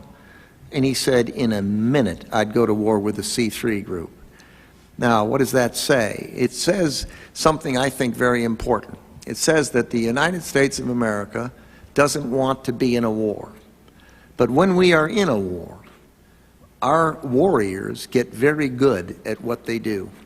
And we have, for the first time since the end of the last war, battle-hardened veterans who've been there, who know what they're doing, who have fought in the 21st century. Second, every system and procedure and process in the department our deployment process, our redeployment process, our contingency planning process. Every one of those was back in the industrial age 3 years ago. Today, they're not perfect, but they are 10 times better than they were. And they are in the information age, and they're coming in. And we're revamping them and fixing them and improving them and strengthening them. So on the one hand, the personnel in the armed forces of the United States today are absolutely superb. They're well trained, and in addition, they're experienced. And second, the ability of the institution, the processes that we have to go through to get people from one place to another, to support them, to sustain them. And we've moved millions of people and changed people out and done left seat, right seat, and brought them back home and re-equipped them and adapted to the changing battlefield as the enemy with a brain keeps adjusting what they're doing. And this United States military is so much better today than it was 3 years ago, notwithstanding the stress, notwithstanding the wear and tear in the equipment. And we are capable. Dick, do you want to comment? There's not a lot more to say, I don't think, except that there is a series of, I'll call them war games, but they're seminar war games, where we periodically check our ability to fulfill the commitment that the Secretary has made to the President in terms of our capabilities of our Department of Defense. And we can do exactly as the Secretary said. We can meet our obligations as we have in our strategy. We always have the problems, of course, of things that are in high demand when you have a contingency, whether they're the intelligence, surveillance, reconnaissance assets, or strategic airlift, those sorts of things. But we have ways to handle all that. We work this almost by unit these days because of how busy we are. But we're very confident that we can meet the security needs of this country. You know, there's one other thing, Mr. Congressman, that I'd want to add. If you think about it, 5 years ago, 10 years ago, I would go around Europe and talk to friends from back when I was ambassador to NATO, and they were worried about us. They were worried about the United States of America and wondered about the fact, for example, that in the Balkans, when somebody strayed over a line, everyone pulled back several miles. They were worried about Somalia and the problems there, where the United States made decisions that left question marks in the minds of other countries in the world. We've seen intelligence where Saddam Hussein made comments about the United States won't do this, they can't sustain anything, they'll cut and run. And the world has seen in the last 3.5 years the capability of the United States of America to go into Afghanistan, a landlocked country, all the way across the globe, and with 20,000, 15,000 troops working with the Afghans, do what 200,000 Soviets couldn't do in a decade. They've seen the United States and the coalition forces go into Iraq, and the world has seen a vivid demonstration of the power and capability and agility of the armed forces of the United States. That has to have a deterrent effect on people. It's true, we're doing a lot in the world right now, but if you put yourself in the shoes of a country that might decide they'd like to make mischief, they have a very recent, vivid example of the fact that the United States has the ability to deal with mischief. With the Chairman's indulgence, may I respond? Very briefly, then we need to... I'll yield you 1 minute. How's that? That's good. It's certainly good that the worries have been transferred across the ocean. I agree wholeheartedly in the latitude 1040 windows in our highest threat areas. There's no question that the Operation Iraqi Freedom, specifically with the rapid destruction of with an enemy force, sent great ripples. Tremendous benefits are being yielded all over the Islamic world right now. Don't dispute that at all. Commend the strategy. I think it's been outstanding in output. And really what my question points to is this window of vulnerabilities. We're transforming the military as the force is being pushed right now. Great troops doing a great job. Was just looking at that surge capability as far as force structure and staffing. No, I understand. So, yield back my time. Thank you. Okay. I thank the gentleman, and thank him for a very good set of questions. And the gentleman from Hawaii, Mr. Abercrombie. Thank you, Mr. Chairman. You suppose we could put that other poster up there that has the Iraqi security forces update that was there? Mr. Chairman, if that refers to what we had last week. Yeah, I think that's the same set of things we had last week, I believe. That's right. Now, General Myers, this is the third year of transitioning responsibility. Although the newspapers seem to think this is something that got discovered in the last 60 days or something like that. This is the third year. Now, you've got a number there, apparently updated over the last 8 days or so, 142,472. Now, that includes, does it not, as your poster shows there, police, highway patrol, and so on. These people are not trained for counterinsurgency. I mean, this is like somebody getting out with a little stop sign at the school crossing. So that's not what we're dealing with here. We eliminate that. General Casey used somewhat the same numbers, 140,000 this week. And I believe there was an agreement that what we're really talking about is about a third of that are the kinds of people that you're talking about here capable of dealing with insurgencies that are trained and equipped and are mission-oriented in that direction. Now, my understanding is, from our briefings and all, and without going into some of the more classified details and so on, that we've got 80,000 plus Peshmerga troops still operating, generally in the north. Our information also is that they, for all intents and purposes, have not yet been integrated into this army that we're talking about. So they outnumber, if we even grant the number 60 there, they have at least a third, again, greater numbers, trained, fighting, capable of fighting, have been fighting. At the same time, General Abizaid said, just prior to General Casey, that these militias of which you have mentioned today and has been mentioned by other members are to be demobilized. If I remember correctly, that demobilization agreement, or the understanding that we have, is that was last June, a year's time period. They're supposed to be demobilized by June, and General Abizaid reiterated here this week that that was indeed to be the case.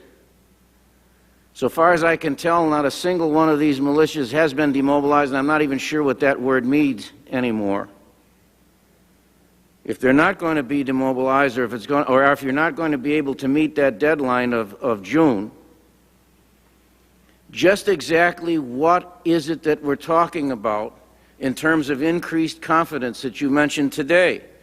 I don't doubt your anecdotal recitation here today, and I commend them for it, and I certainly understand and appreciate all the effort and hard work that's gone into it. But I don't know what increased confidence. I just picked up today's paper at random because it's a Gannett paper, so nobody can accuse it of being the notorious corporate left wing of the New York Times or the Washington Post who supported the war. Bodies of 41 execution victims discovered in Iraq, headless, women and children. And then they go on inside to talk about this new army. What I'm trying to get at, and what I have not been able to get a clear answer on, is over and above what my old journalism teacher used to call glittering generalities about what this Iraqi army is supposed to do in the timetable that it has with respect to providing security. Exactly what are the capabilities in the context of this supplemental budget and and the annual budget that we have to authorize right now, exactly what are the capabilities that you expect in relation to the expectation that you have as to how long American troops will be required to be there, either in support of them, to supplement them, or to supplant them? I think it's a fair question at this stage. Oh, it's a very fair question. And I think we have another chart. Do we have the sawtooth chart? Because it helps remind us where we've been. And you mentioned 3 years, and I don't have 3 years, unless I've missed well, this is in the third year. Well, I'm referring back to the time when the chairman and myself and some other members went to Iraq. I believe we were the first congressional group to actually be on the ground in Baghdad. In fact, it was the day that Ambassador Bremer took control from General Garner, and we had a discussion just like this on that day about what the numbers of Iraqi troops would be and what the timetable would be, and I'm dating my time from that. Right. That was probably June of that was May or June or July of '03. So we're not quite in. We're not into our third year yet. We're coming up on the end of our second year. Well, I'm talking about the budget that I say the context I have is that the budget that we are expected to pass in the next few weeks. But nevertheless, as we've tried to measure the capability and capacity of this armed forces, we started out in that time frame with virtually no Iraqi security forces, and we started counting what the Iraqis said they had, and you can see from that chart, and I think we handed it out last time, so you probably might not be able to see it from there. No, I understand it. I understand. So we have changed our baseline at times, and now our baseline is trained and equipped. We need to measure their capability, and now we have a sufficient force, 142,000, of which you correctly said some aren't going to be able to fight the insurgency. It does not mean they're not important. I understand. They all have roles to play. They will get to critical mass, which is your real question. They will get to critical mass when they're not only trained and equipped, but properly led, and that everything else we're trying to do in that country comes along as well. Good governance, the rule of law, economic progress, all those things. I understand the theory. Okay. Well, it's more than theory. It's based on years and years of history with insurgencies. So it's way beyond theory. But that presumes, excuse me, General, that presumes an integrated force. And part of my question was, and I'm trying to understand how this is being managed within these budget constraints that we're talking about, and which the Secretary has alluded to in terms of you can't necessarily see where you're going, but what you can see is what you have. What you have is an organized force, the Peshmerga, 80,000 plus. Well, let me reply then. And we have militias. I've never heard the June integration date, but I know the Iraqi government's intention is to get the militias to either integrate with the Army or disband. It turns out it's their problem. The Peshmerga is not a problem. I don't know why anybody thinks that's a problem. It's in an area where there's not much conflict, and what happens to it will be a decision for the Iraqi government. In terms of getting these Iraqi security forces responsible for their own security, General Casey, I think, was in front of this committee not too long ago, and I assume that he was asked a similar question, and I know he responded to that question. Iraqi security forces, they are going to build to 10 divisions. They have specific areas in the country they're going to be responsible for.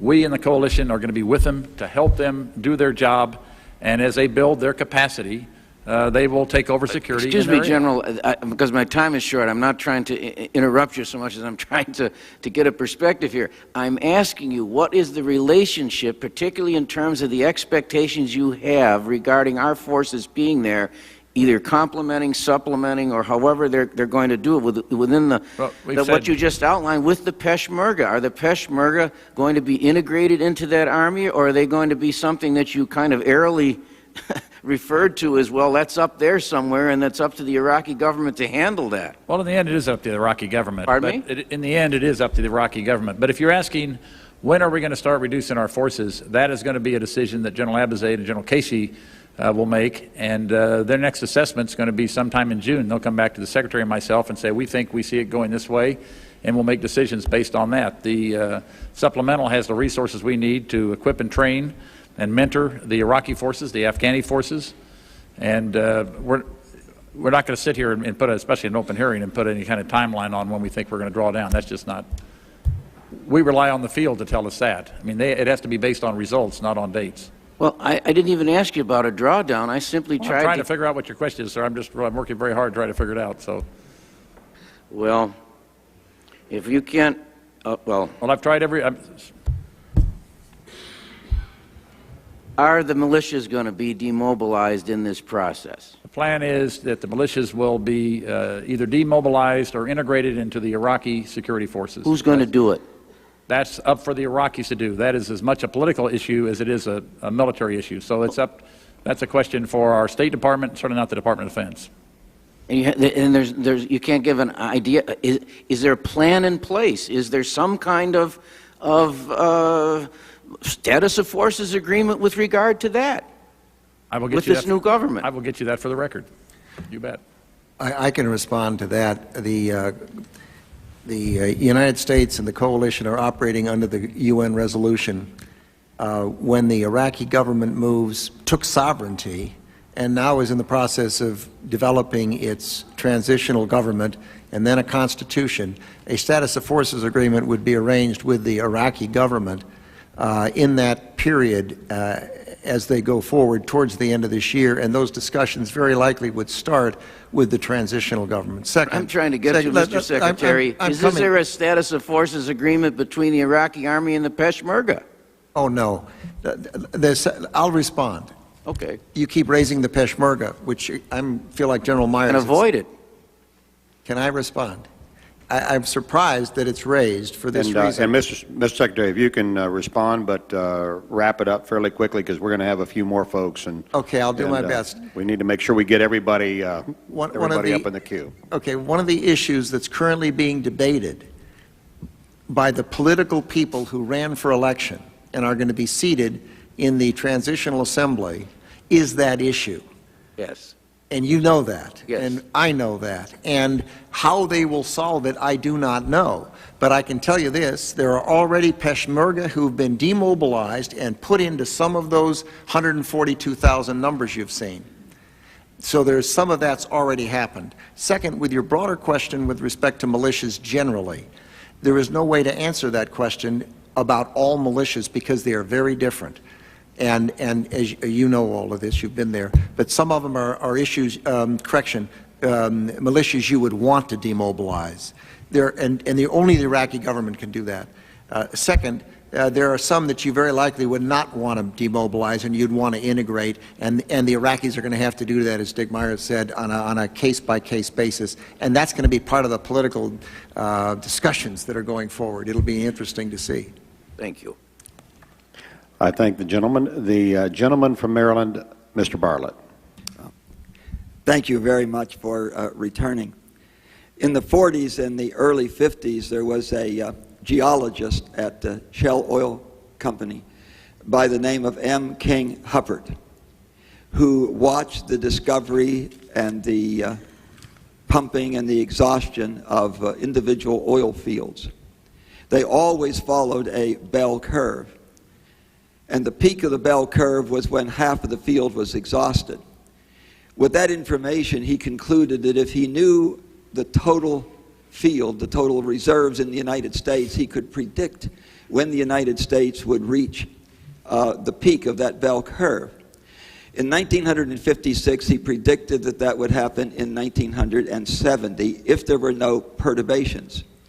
It did, in fact, happen in 1970, and every year since then we have found less oil and pumped less oil. He and then a gentleman named Colin Campbell, following him, using his approach, looked at the world, and they said if we really could determine the total amount of reserves in the world, we'd be able to predict when the world would reach that peak. And they did that, and it was 1995, if there were no perturbations. But there were perturbations. There was 1973. There was the oil price shocks, and there was a worldwide recession, which reduced the demand for oil, and so the peak was pushed out to who knows when, but perhaps 2005. If you noticed, oil is hovering at about $54 or so a barrel. There was an article in the paper today that said that there was a surge capability of 1 to 2 million barrels a day worldwide. that is nowhere near enough to meet the increased demands. China last year increased their use of oil by 30%. They, as you know, have been going around the world securing oil assets and other assets to make sure they have access to oil. They've been in our backyard. They're in Venezuela. They're in Colombia. They're in Brazil.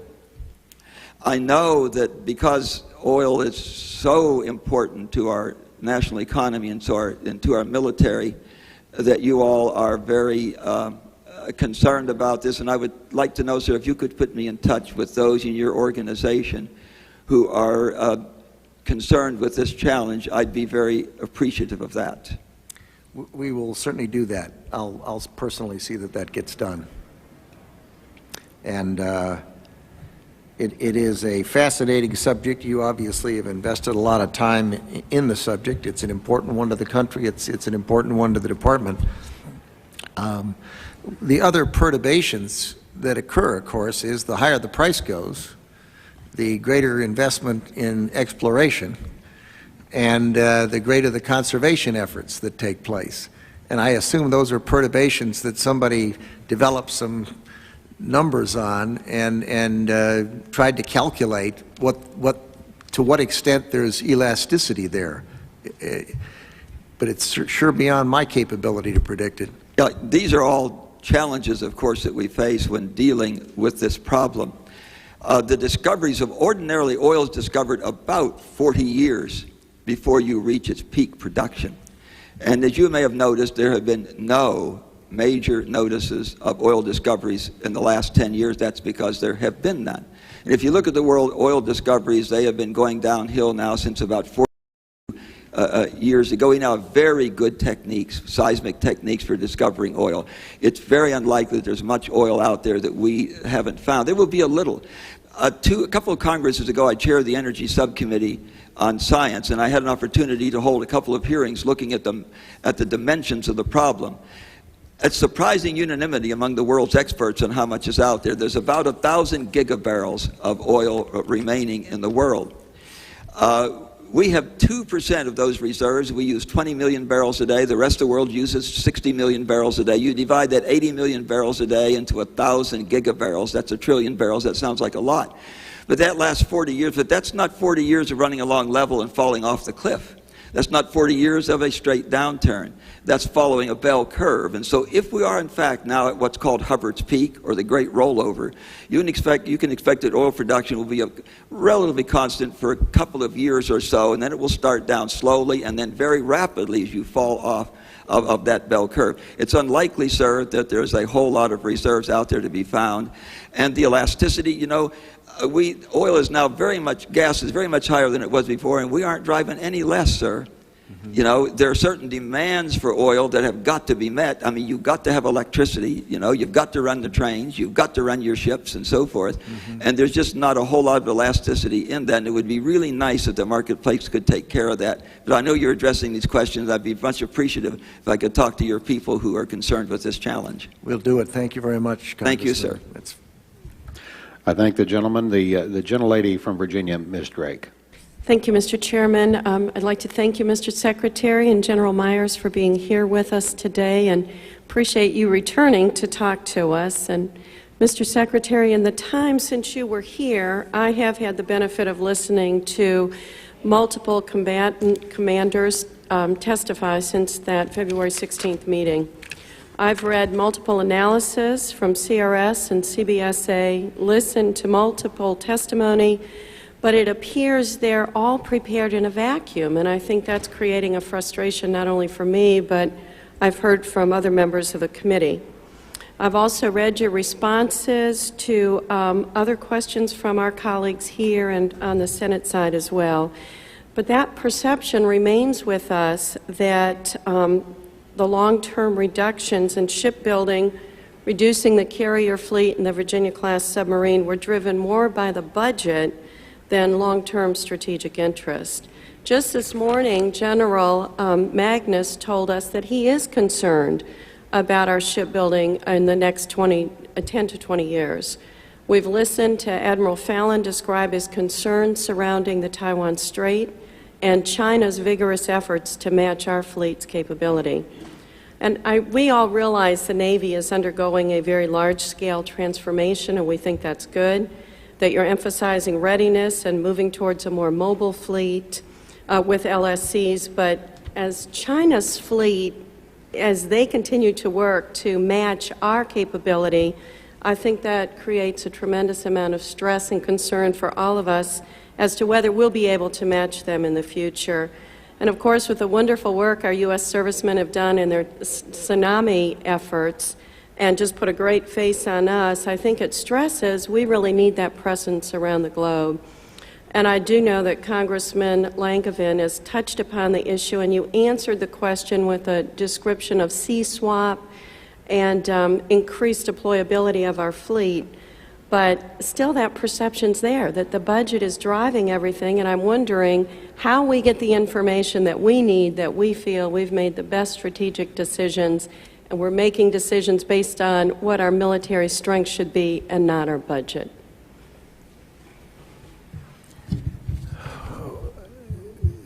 There's never been a time in our country when there haven't been budgets. There always are budgets, there always will be budgets, and resources are finite. And somebody makes a decision in the executive branch as to what they want to propose, and then the Congress collectively acts on that and decides what they want to authorize and appropriate. And then the services task is to take that number and arrange the best possible, most capable force to fit the circumstances of the world then and prospectively. And so the answer to your question, I'm afraid, is there isn't ever going to be a time in our lifetimes when you'll have unconstrained budgets. We simply have to take the reality, the real world as we find it, and that's a world where resources are finite. Somebody decides that number, and then do our very best job with the services to propose to the Congress a balanced program that we believe will serve our country best today, and because the times are so long, these weapon systems go on 10, 20, 30 years, we have to try to look out, as you point out, with respect to China and other circumstances that can change dramatically in that period of time. I do think that it's very hard for me and for our allies overseas and for everyone, I think, to try to get into our heads that numbers are interesting, but they're not determinative. If you've got 10 bombs and they're dumb bombs, you've got 10 dumb bombs, and it takes 10 bombs to hit one target. If you've got 10 smart bombs, the same number, and they're going to hit the target, each one's going to hit the target. You don't have the same number of bombs. You've got a capability that's 10 times greater, even though the number of bombs are the same. And that is true with the capabilities of our aircraft. It's true with the ships. It's true with our troops. And it's so, I mean, we have a problem around the world. If we end up in country X and we have 40,000 troops, and they say, oh my goodness, you can't take 5,000 troops out because you'll weaken the deterrent. And yet the 40,000 troops have been there for 50 years, and the capability of those troops is 5 times what it used to be. We can very easily take them out without weakening the deterrent, except for the perception issue. And that's the problem. Now, there's one other issue besides perception, and that's presence. If you have a smaller number of ships, even though they may be twice as capable, and the aggregate lethality and capability of all of them will be vastly greater, even though it's a smaller number, they can't be in the same number of places. So presence is an issue. It is an enormously complicated problem. It's an important one. We worry about it. We think about it. And I've given you a too long an answer to a very good question. Thank you very much. Thank you, Mr. Chairman.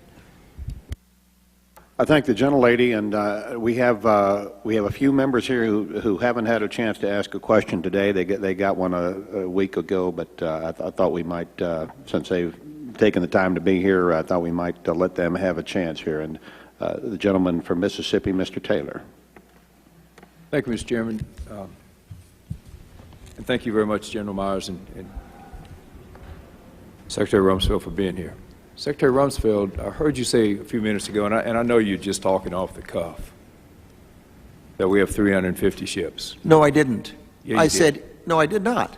I said if you had 400 ships, or if you and they were able to be out 1/5 of the time, and you had a lesser number, 350. I did not say we had 350. I did not say we had 400. It was a totally hypothetical example. And I used rounded numbers so that I could use percentages going from 1/5 to 1/3. Very good. Well, the real number is 288. Of course. And the fleet has shrunk by 10% on your watch. Now, I think it's fair to say that the ships, by and large, that you're using today, that you have at your disposal, came from previous Congresses and previous Secretaries of Defense. What does trouble me, in light of your statement that this country can spend what it needs to provide peace and stability in the world, what does trouble me is that the legacy of this year's budget will be The what kind of budget? The legacy of this year's budget, where you're only asking for 4 ships, presuming an ideal life of 30 years, is a 120-ship fleet. So question number 1 is, do you think that's the sort of legacy we ought to be leaving? Well, I'll say we, you as a Secretary of Defense and this Congress. Second question is, going back Could to... I answer them one at a time? Sure. Good. And I'll try to be brief. Sure.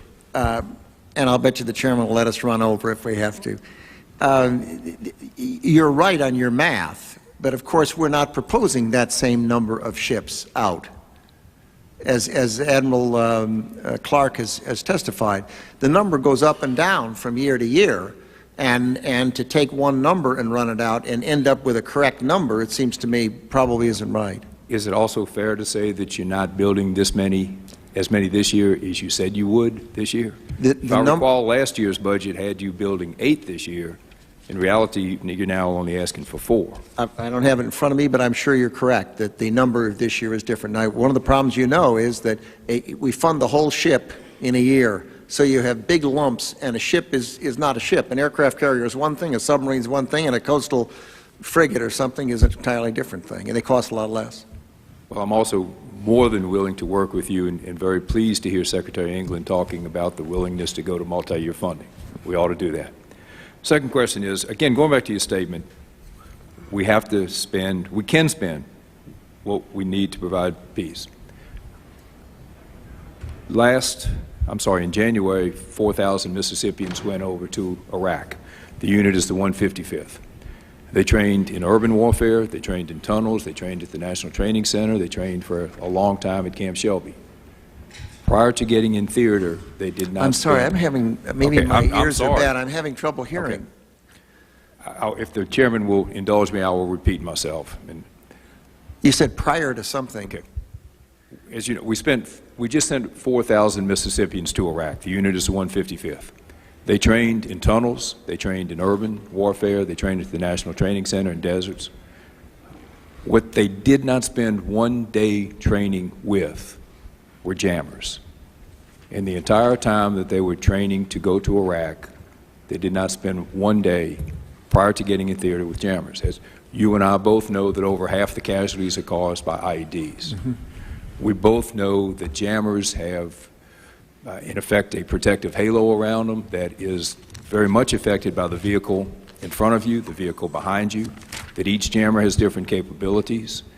The jammers do interfere with our ability to communicate with each other.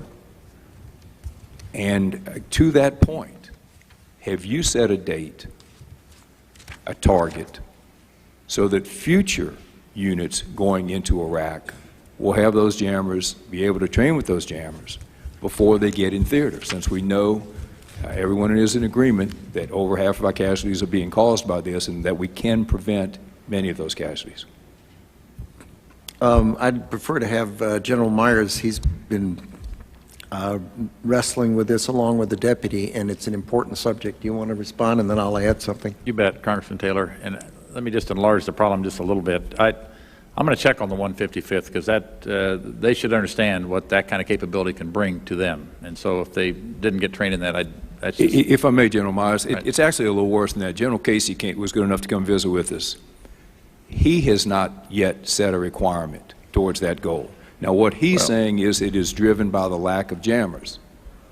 If that's the problem, Tell us what you need. Right. And I think we have actually allocated a heck of a lot of money, and I'm not so sure that it's being spent properly or has been spent as quickly as it should. And quite frankly, I'm beginning to see a bit of a Groundhog Day going on. First it was the body armor, then the up armored Humvees, and now this. And I would like to see a sense of urgency coming from the Secretary's office, coming from your office, to fix this sooner. Here's the problem. The problem is, as you correctly mentioned, improvised explosive devices are becoming a larger and larger threat. There are several ways to handle those, and the way we look at it is much the way we were told by our British counterparts, and maybe you've heard this when they were in Northern Ireland, where this same very similar threat was a problem, was that it's about, you solve it by about 60% of your tactics, techniques, and procedures.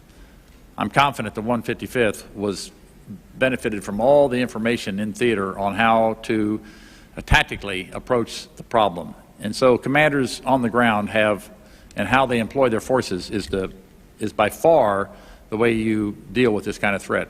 The Brits also went on to say about 30% is technology, 10% luck. I don't like the luck piece. 30% technology is probably about right. It's not just jammers, it's other technologies. I'm sure you're aware of some. I'm not going to go into them in this open hearing, but there are other technologies we're using as well. Jammers are not a silver bullet to protect against IEDs, and you covered in your question, because we have a thinking adversary, and they move their capability around. And I'm just going to, I'm happy to talk to you offline. So what we're doing, we know our requirement. General Casey has stated his requirement.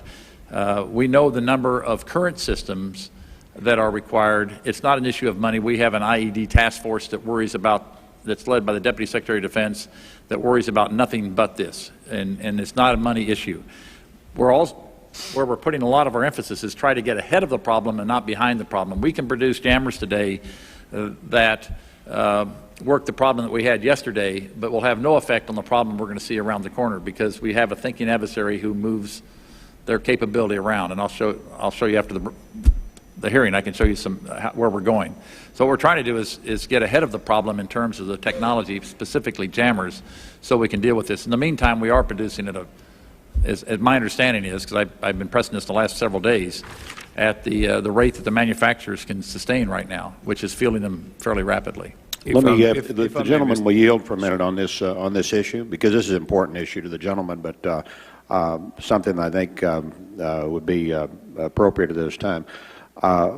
We've been working. The committee's been working on with the appropriators on supplemental to include monies for the expensive version of the jammers that we're turning out that has a fairly constrained production capability because of a number of factors, but we've put quite a bit of money into that, and the appropriators have marked that up at this point.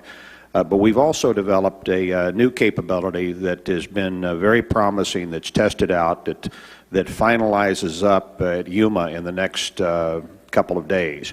And we've talked with the Secretary, the Undersecretary, Mr. Wolfowitz, and General Casey together, and we've got a provision to surge this capability into theater, and to use the new license that this committee wrote that says that the Secretary can waive all laws of the United States in acquisition to get the stuff as quickly as possible. So I want to tell my friend, my colleague, and the Secretary and General Myers that this is proceeding apace, and our thoughts are, and Mr. Secretary Wolfowitz has been very good on this. Our thoughts are that we can use multiple producers of this capability, and it's a pretty simple system, and proliferate it in very rapid order. So we want to use this as our first model, really, of the new license that we've given the Secretary, up to $100 million to waive all laws in getting a battlefield requirement as quickly as possible.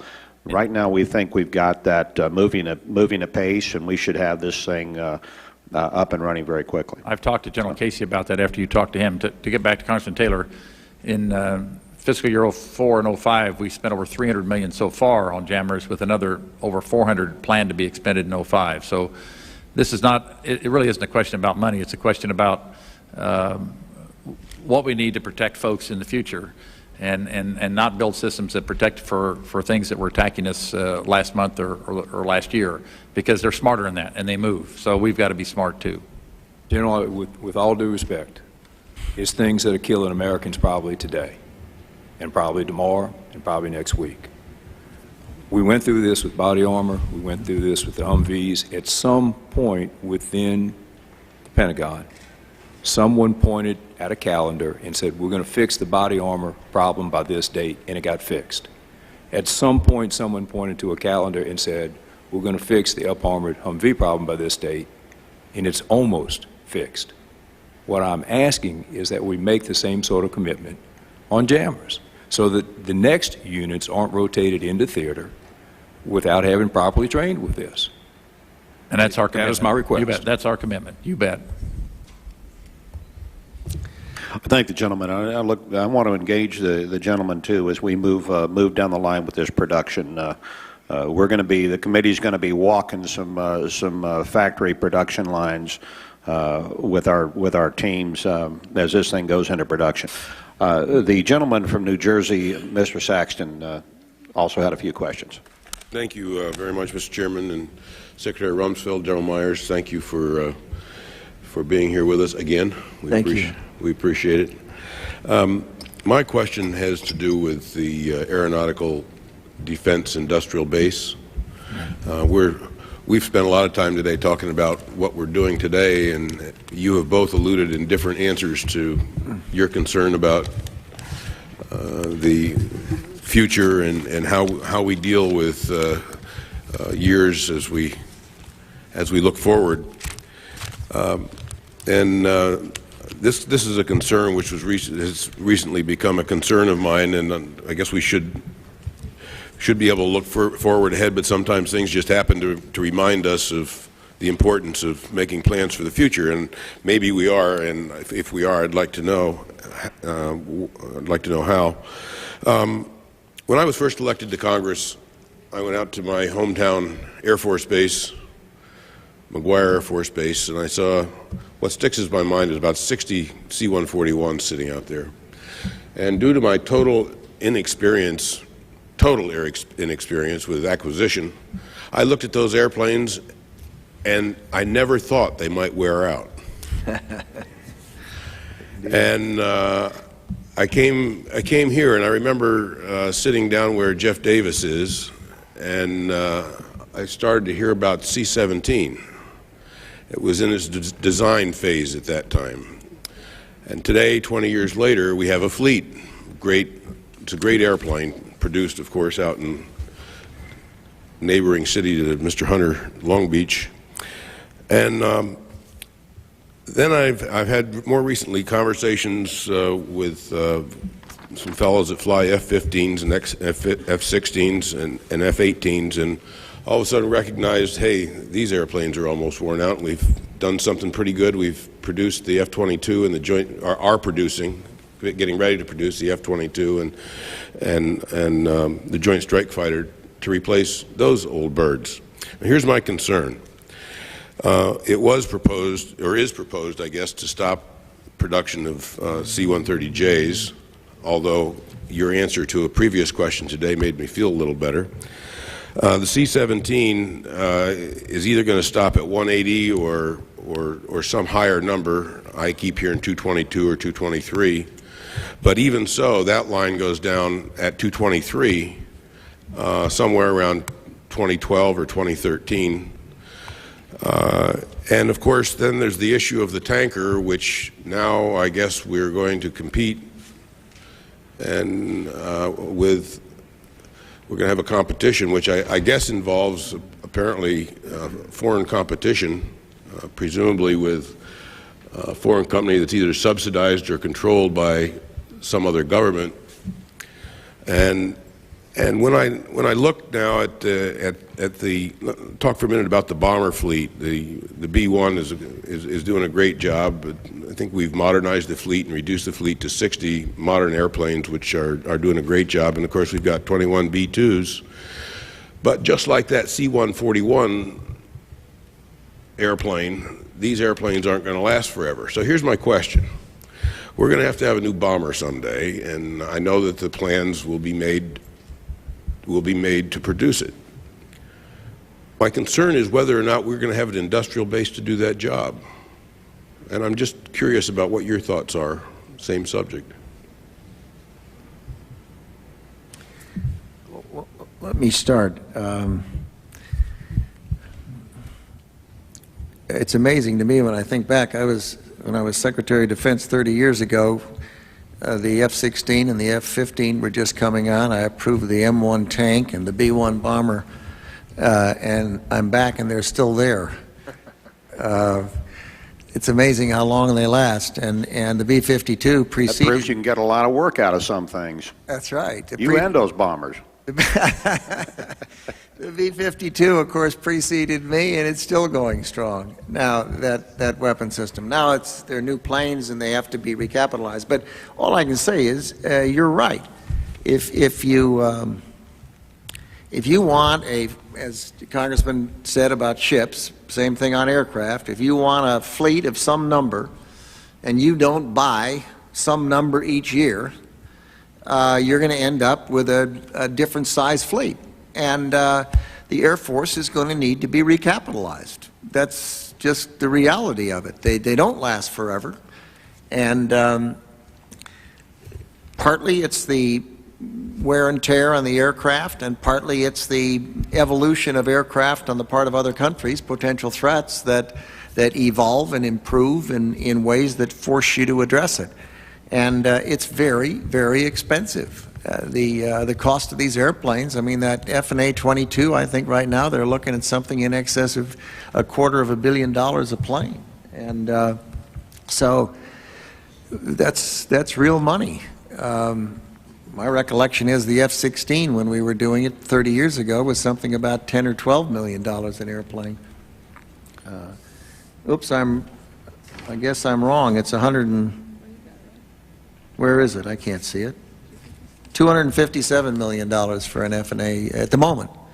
It depends on the number you buy. Dick, do you want to comment on it?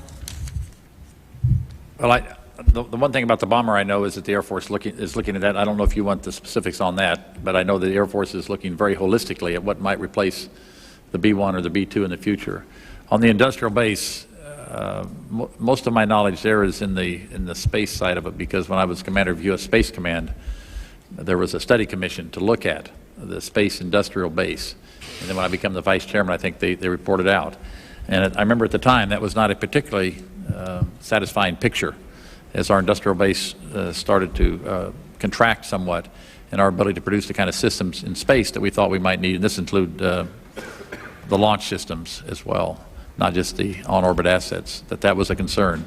I have not studied the aircraft industry, so I can't comment and add anything to the debate at this point. Thank you. Thank you. I thank the gentleman. This might be a good time, Ms. Secretary, just to make a comment on this. You know, we're all familiar with the tanker saga, and my position is this: I don't care about personalities and the soap opera, the tankers and Boeing and all of the back and forth. Particularly with the other body. I care about one thing, that's a requirement. Do we have a requirement for tankers? And number two, how do we meet it? And you know, we're just finishing a tanker sale. Boeing is to I believe to Japan and Italy. The Boeing that's going to be the end of the line, and if there is no startup after that, it will be extremely expensive to restart that particular line. If we bring a foreign producer into this thing, we're going to have the set on a road in which conceivably we are sending a big piece of our industrial base overseas, in excess of 100,000 jobs. And I'm thinking about how we start out all of these hearings, paying great, expressing our admiration of the people that carry the flag of the United States in uniform around the world, and especially in these two warfighting theaters. These GIs and Marines and airmen and soldiers, lots of reservists, are going to be coming home. Some of those people could have some of those 100,000 plus jobs, high-paying jobs in aerospace.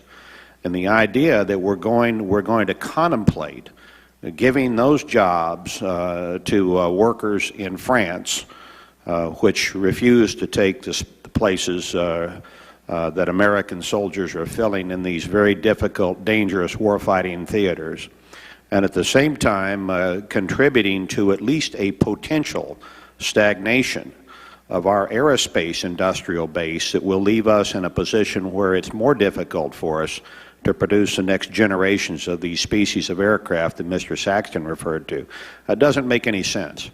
The idea that we would embark on that kind of a program.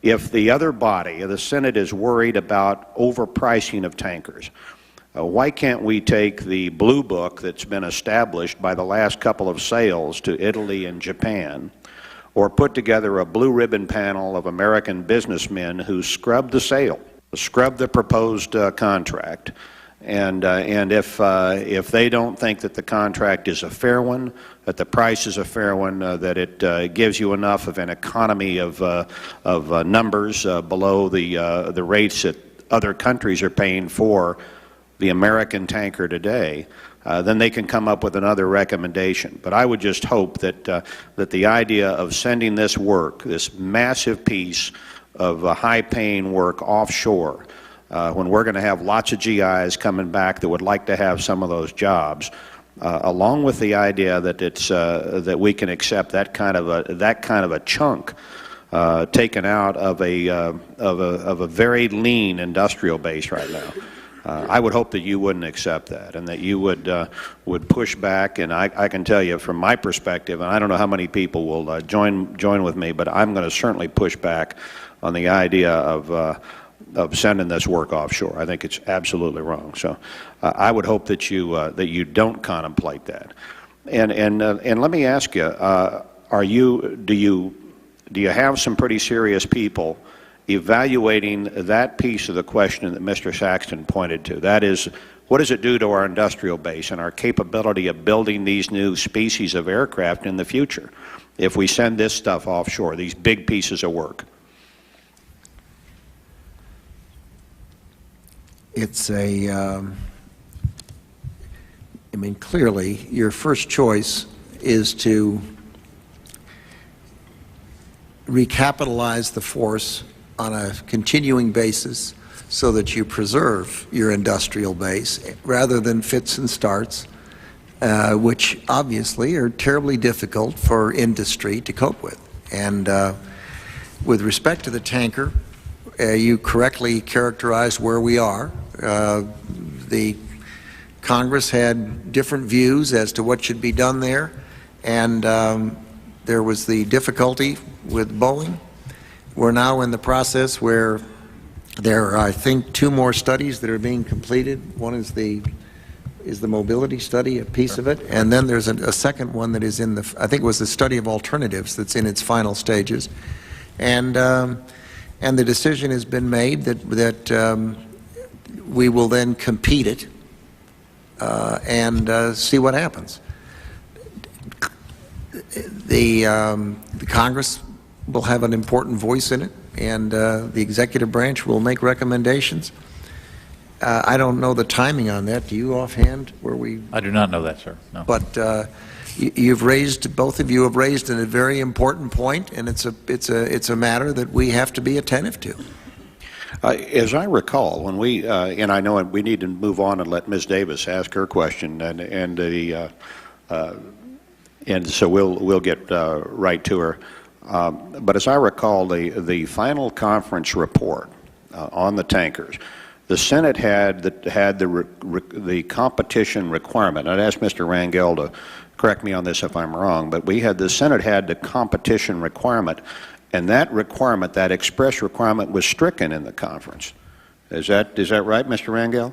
So if we struck the competition requirement in the conference, I hate to have a little fuss with the Senate here, and that was a Senate provision, How did we end up reinstating that in your in the ultimate result here? There was the other issue in the Senate as between lease and buy, and that was a further factor that added complexity to the whole thing. I'd have to go back and reconstruct how we got from where you ended it to where we are today, but my recollection is that the general rule is to compete something. And we were criticized quite widely, of course, for different things by different people. Yeah, but in this case, there was an impact that was a unique impact because, generally speaking, you have domestic competitors, and you do compete. But it's been a rare thing. In fact, I think almost unprecedented, where you've taken a program of that magnitude and brought in a foreign competitor. And so, once again, when Congress works its will and ultimately the bill is signed by the President, and you have a word in there that says it shall be competed, and it's stricken out in the conference, it's there and then it's got an X through it, and the President signs the bill, that's a pretty strong positive manifestation that they didn't intend that word to be there. So I guess my question for our Senate, to you and our Senate brethren would be, how did they manage to resurrect that word after they agreed to strike it out? But I know I think we need to have further conversations on that. Good. And the gentlelady, my good colleague from San Diego, has been waiting a long time, so the gentlelady is recognized. Thank you, Mr. Chairman. And I seem to be often in the last one to ask a question, and I know it's. If you pick up your things now, Mr. Secretary, I hope it won't be because of my question. I wouldn't dare. Thank you, Mr. Secretary. It's good to see you. Good to see you, General Myers, as well. I wanted to just very, very briefly go back to the issue of multi-year funding of our ships. I know that this is a big concern. We've had some informal discussions about that. Am I correct to hear you say that, at least from your point of view, that you would be working towards that end in the future? I guess what I said, I believe, and that is that it is very difficult when you have a weapon system of that cost to fund the entire thing in a single year. It warps your program. And any way to blend that has attraction. It also has problems. And the problems, of course, from the Congress's standpoint, is that it mortgages your future. And so there's this tension and dilemma. The Office of Management and Budget has opinions on this. It is not something the Department of Defense can resolve unilaterally. And I can understand the pros and cons of doing it, but there are certainly pros in smoothing rather than having the big lump go through the snake. I think we do understand there certainly are pros and cons. If you can err on the side of looking at it that way, that would be helpful. I think it's in the national interest. We need to look at readiness in that light. Two questions that are kind of cleanup questions. Well, one is a cleanup question perhaps on the supplemental. I wonder if you could speak to the $800 and I believe about $10 million that is being requested for support services, and that combat support services for the Iraqi military. We know how important combat support forces are to our military, and I'm wondering whether or not I heard correctly that this is kind of the last time that these dollars would be requested, and if that's true, how are we building the capacity, or how is the Iraqi Army, building the capacity so that that need will essentially not be one that falls upon us? I'd like to have the controller respond. Thank you, Mrs. Davis. The $800 million, are you referring to contract services, the log cap? $810 million, essentially, and 809.7. To clarify, you're suggesting that you're asking whether or not this would be the last time we would use that mechanism? My understanding was that that would be the last request for combat support services. Okay. And perhaps that that has been misrepresented. But what I'm looking for is how actually could that be true, and how would you anticipate that we would plan for that eventuality as well? Certainly, let me How just... long would it take? Let me just clarify, and I'll have to get back to you for the record. I'll talk with the appropriate people on that. In the $5.7 billion that we are requesting for the Iraqi security forces, we have $809 million in for logistical support. So I would presume, I mean, we'll need to work with a CENTCOM and figure out where they are with that requirement, but that should be sufficient for this year. And that should be sufficient for this cycle. For this cycle. I do not know. I'll have to get back to you for the record to find out whether they're going to need any I guess the follow-on. question would be how we're doing in building the capacity for them to be able to move on with those functions, because that is a separate function from other functions in terms of building the military. And maybe I'll defer to Chairman Myers on that question on their capacity. Yeah. You're exactly right, and the Secretary's been pressing this for some time, and that is to, as we build Iraqi security force capacity and capability, in this case it's, I think, mainly logistics and intelligence that it's going to support, that at some point the Iraqis have to take that over. They have to plan, program, and budget for that. And we are working with the Ministry of Defense, the Minister of Interior, the Prime Minister on this issue. As you know, they're going to go through a change in government, so we're going to have to continue to work with the Iraqis so they can start programming and budgeting so we can dig out of the business. And that's the plan. I don't know what 06 portends yet. I don't think, we haven't rounded that corner yet, but I know the Secretary is pressing this very hard that first of all, you don't create a force that is unsustainable by the host nation, in this case Iraq or Afghanistan, and second, that we don't do it any longer than we have to do it, that this is their business, they have resources, and they can get about it. Thank you. I appreciate that. And if I may, very quickly, in the Army Reserve supplemental request, it's my understanding that they asked for $62 million, got $8.1 million. Some of what was not included in that are the dollars that would be needed for recruiting. And the other thing is, which is of great concern to me, is the family support services for family programs. As you know, the reserve families who are part of the reserve are not able to access the active duty support services, and so in many ways I suspect for most of my colleagues a lot of our case management right now is to those families. So I'm wondering why perhaps those dollars have been cut out of the supplemental.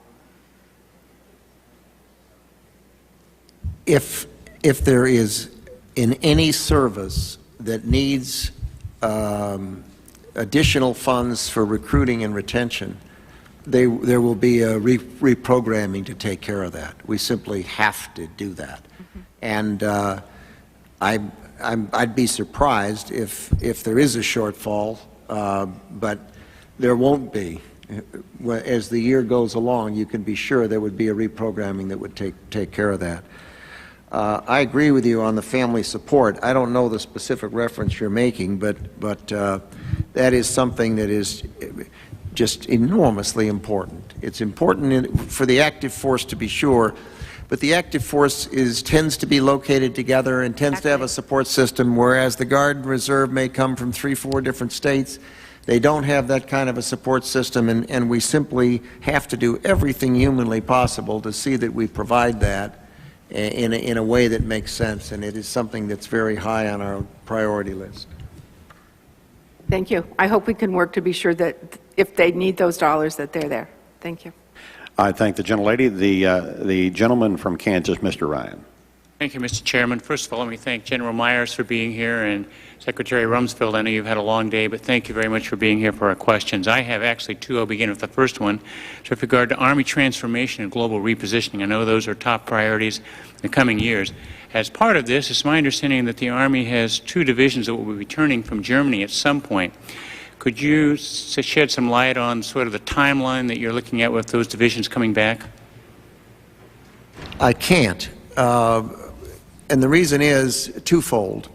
we're moving forces from throughout the world, and as you point out, in Europe, I recall we plan on being about 70,000 and 100,000 70,000 troops, 100,000 dependents home back to the United States of America from Europe. The pace at which it will be done will be a function of a set of negotiations that are now in their early stages, varying stages, I should say, well along in Korea, for example, less well along in some other parts of the world, as to how we will move out and where we will go. And the advantage we have, big advantage, is that fortunately we got ahead of the curve on the global posture changes, ahead of BRAC.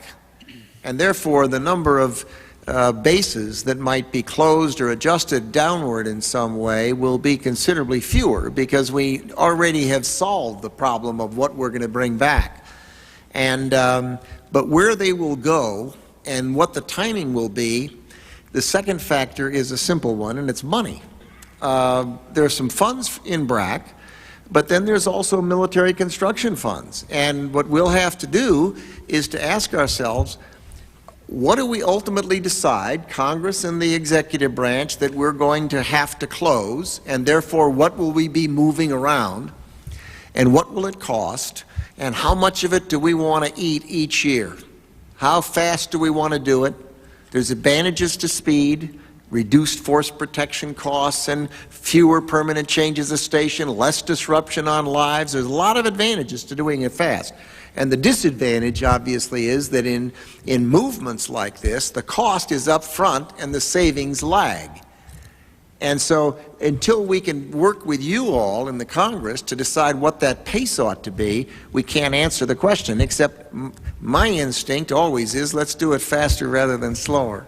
So if I may sort of rephrase the question, you're not necessarily changing the strategy to being back 2 divisions, it's just the timeline is something that can't be determined at this point. Oh, we're not changing the strategy at all. Okay. That was one thing I wanted to clarify. If I may go to a second brief question in regard to North Korea and about its nuclear capabilities, a reminder that they have ballistic missile and weapons of mass destruction threat to the United States that are real and growing.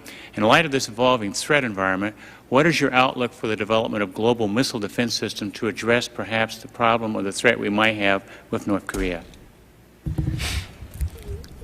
We have, needless to say, a budget for ballistic missile defense. It is down slightly from what we had last year projected, along with some other items, as was pointed out earlier. The technology has been being worked on. It is consistently getting better and being improved.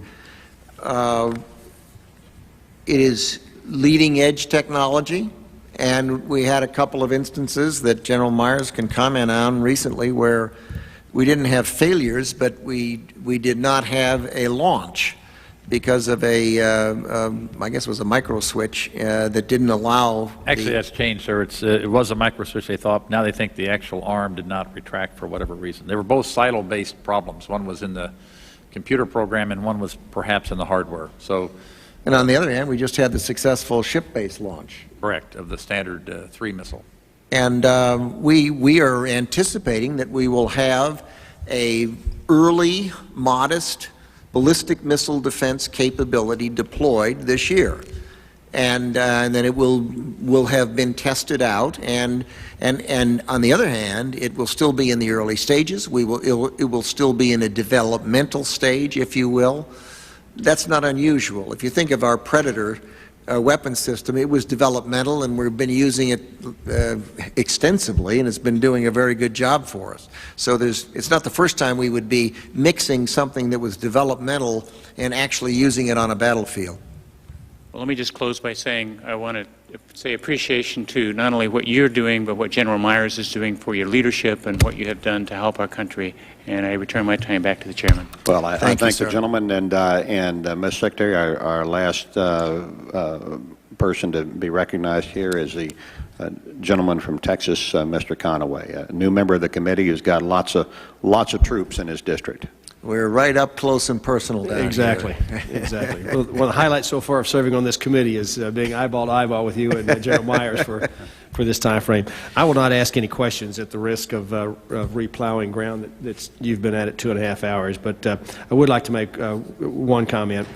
Monday, I spent some time out at Bethesda visiting young Marines who have been injured in Iraq. Some of those injuries so severe that their lives as they knew them have been changed and altered. Each one of those young men, proud to do their duty, proud to have served their country, but they were also surrounded by moms and dads and wives and brothers and sisters who, through the Marine Corps process of shepherding these young men through that transition, were there to help. We're there to give the comfort that they needed. A real, in my mind, a real sensitivity to that entire process. And I came away from it saying, well, yeah, we do take care of our own, and if we do have some shortcomings, and those are pointed out, we move heaven and earth to fix that. But in this instance, it sure appeared that we were taking care of those young men. And what a wonderful responsibility you and General Myers have to lead this Defense Department.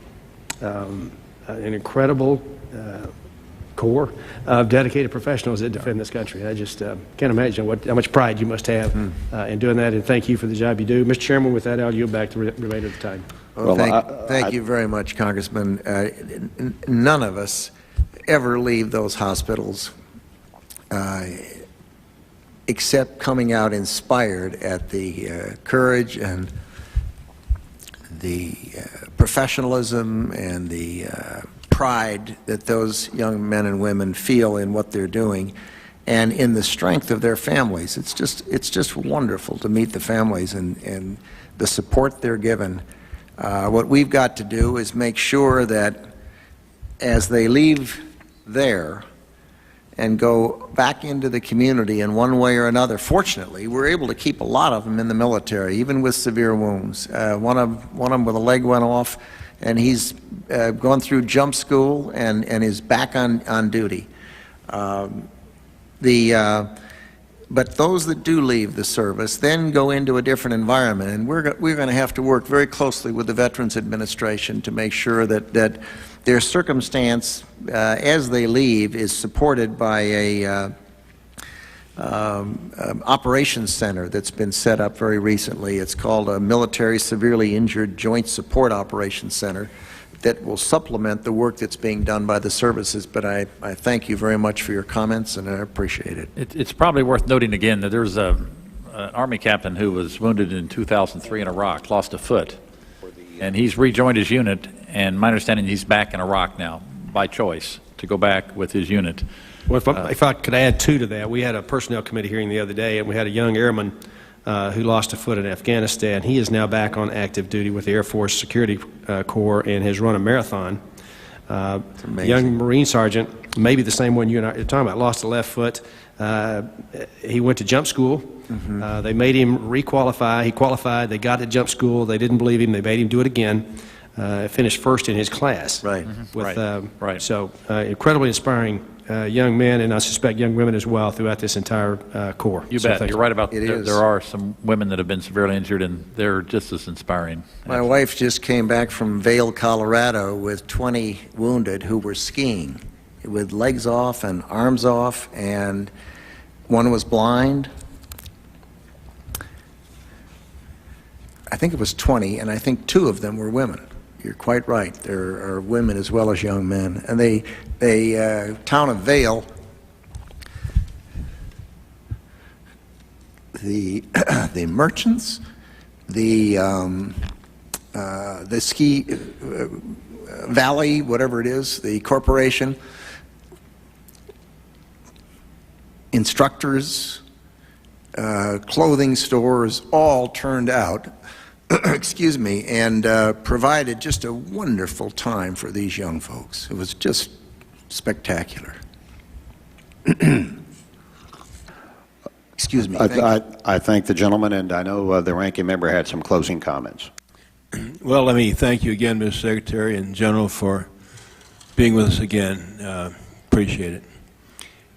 I've already spoken to General Myers about this, but Mr. Secretary, let me put this on your screen, if I may, and as the good book says, think on these things. I'm very concerned about what we call professional military education, and in many respects, and I won't go into any detail right now, but merely to point out there may be some instructional, student, and mix challenges. I also know that the Command General Staff College at Fort Leavenworth will graduate some in April so they can take billets in the active, and I also understand that a good number of the Army Senior War College at Carlisle will allow some to leave at the halfway point with the promise that they may come back later and finish their work at the Army War College. I just want you to put this on your screen because we intend to take a good look at it and at some point have a serious discussion with you about it. And I thank General Myers for coming to my office and visiting with me about it the other day. Several of us, Mr. Klein included, who, by the way, is a graduate of the Army War College, are concerned, and we'd like to pursue this at a later date, but I'll just put that on your screen, Mr. Secretary. Yes, sir. General Myers and I have been talking about it, and Dr. Chu and the services. It's an important question, and we sure want to do it right. Thank you, sir. Well, Mr. Secretary, General Myers, and Ms. Jonas, thank you very much for being with us. We have a lot of challenges ahead. Ms. Secretary, you're reshaping the military, and you've got a couple of hot wars and a global war on terrorism, and in my judgment, the country is very fortunate to have you at the helm right now. We look forward to working with you.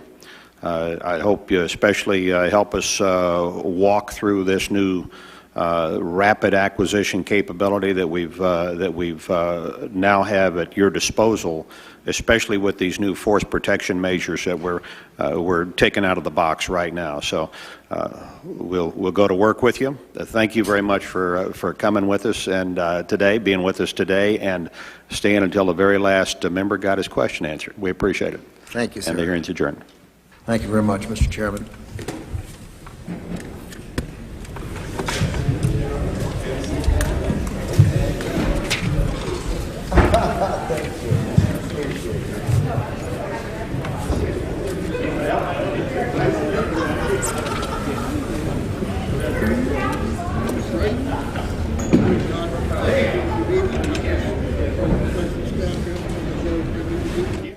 This morning on Washington Journal, we'll announce the winners of C-SPAN's Abraham Lincoln Essay Contest.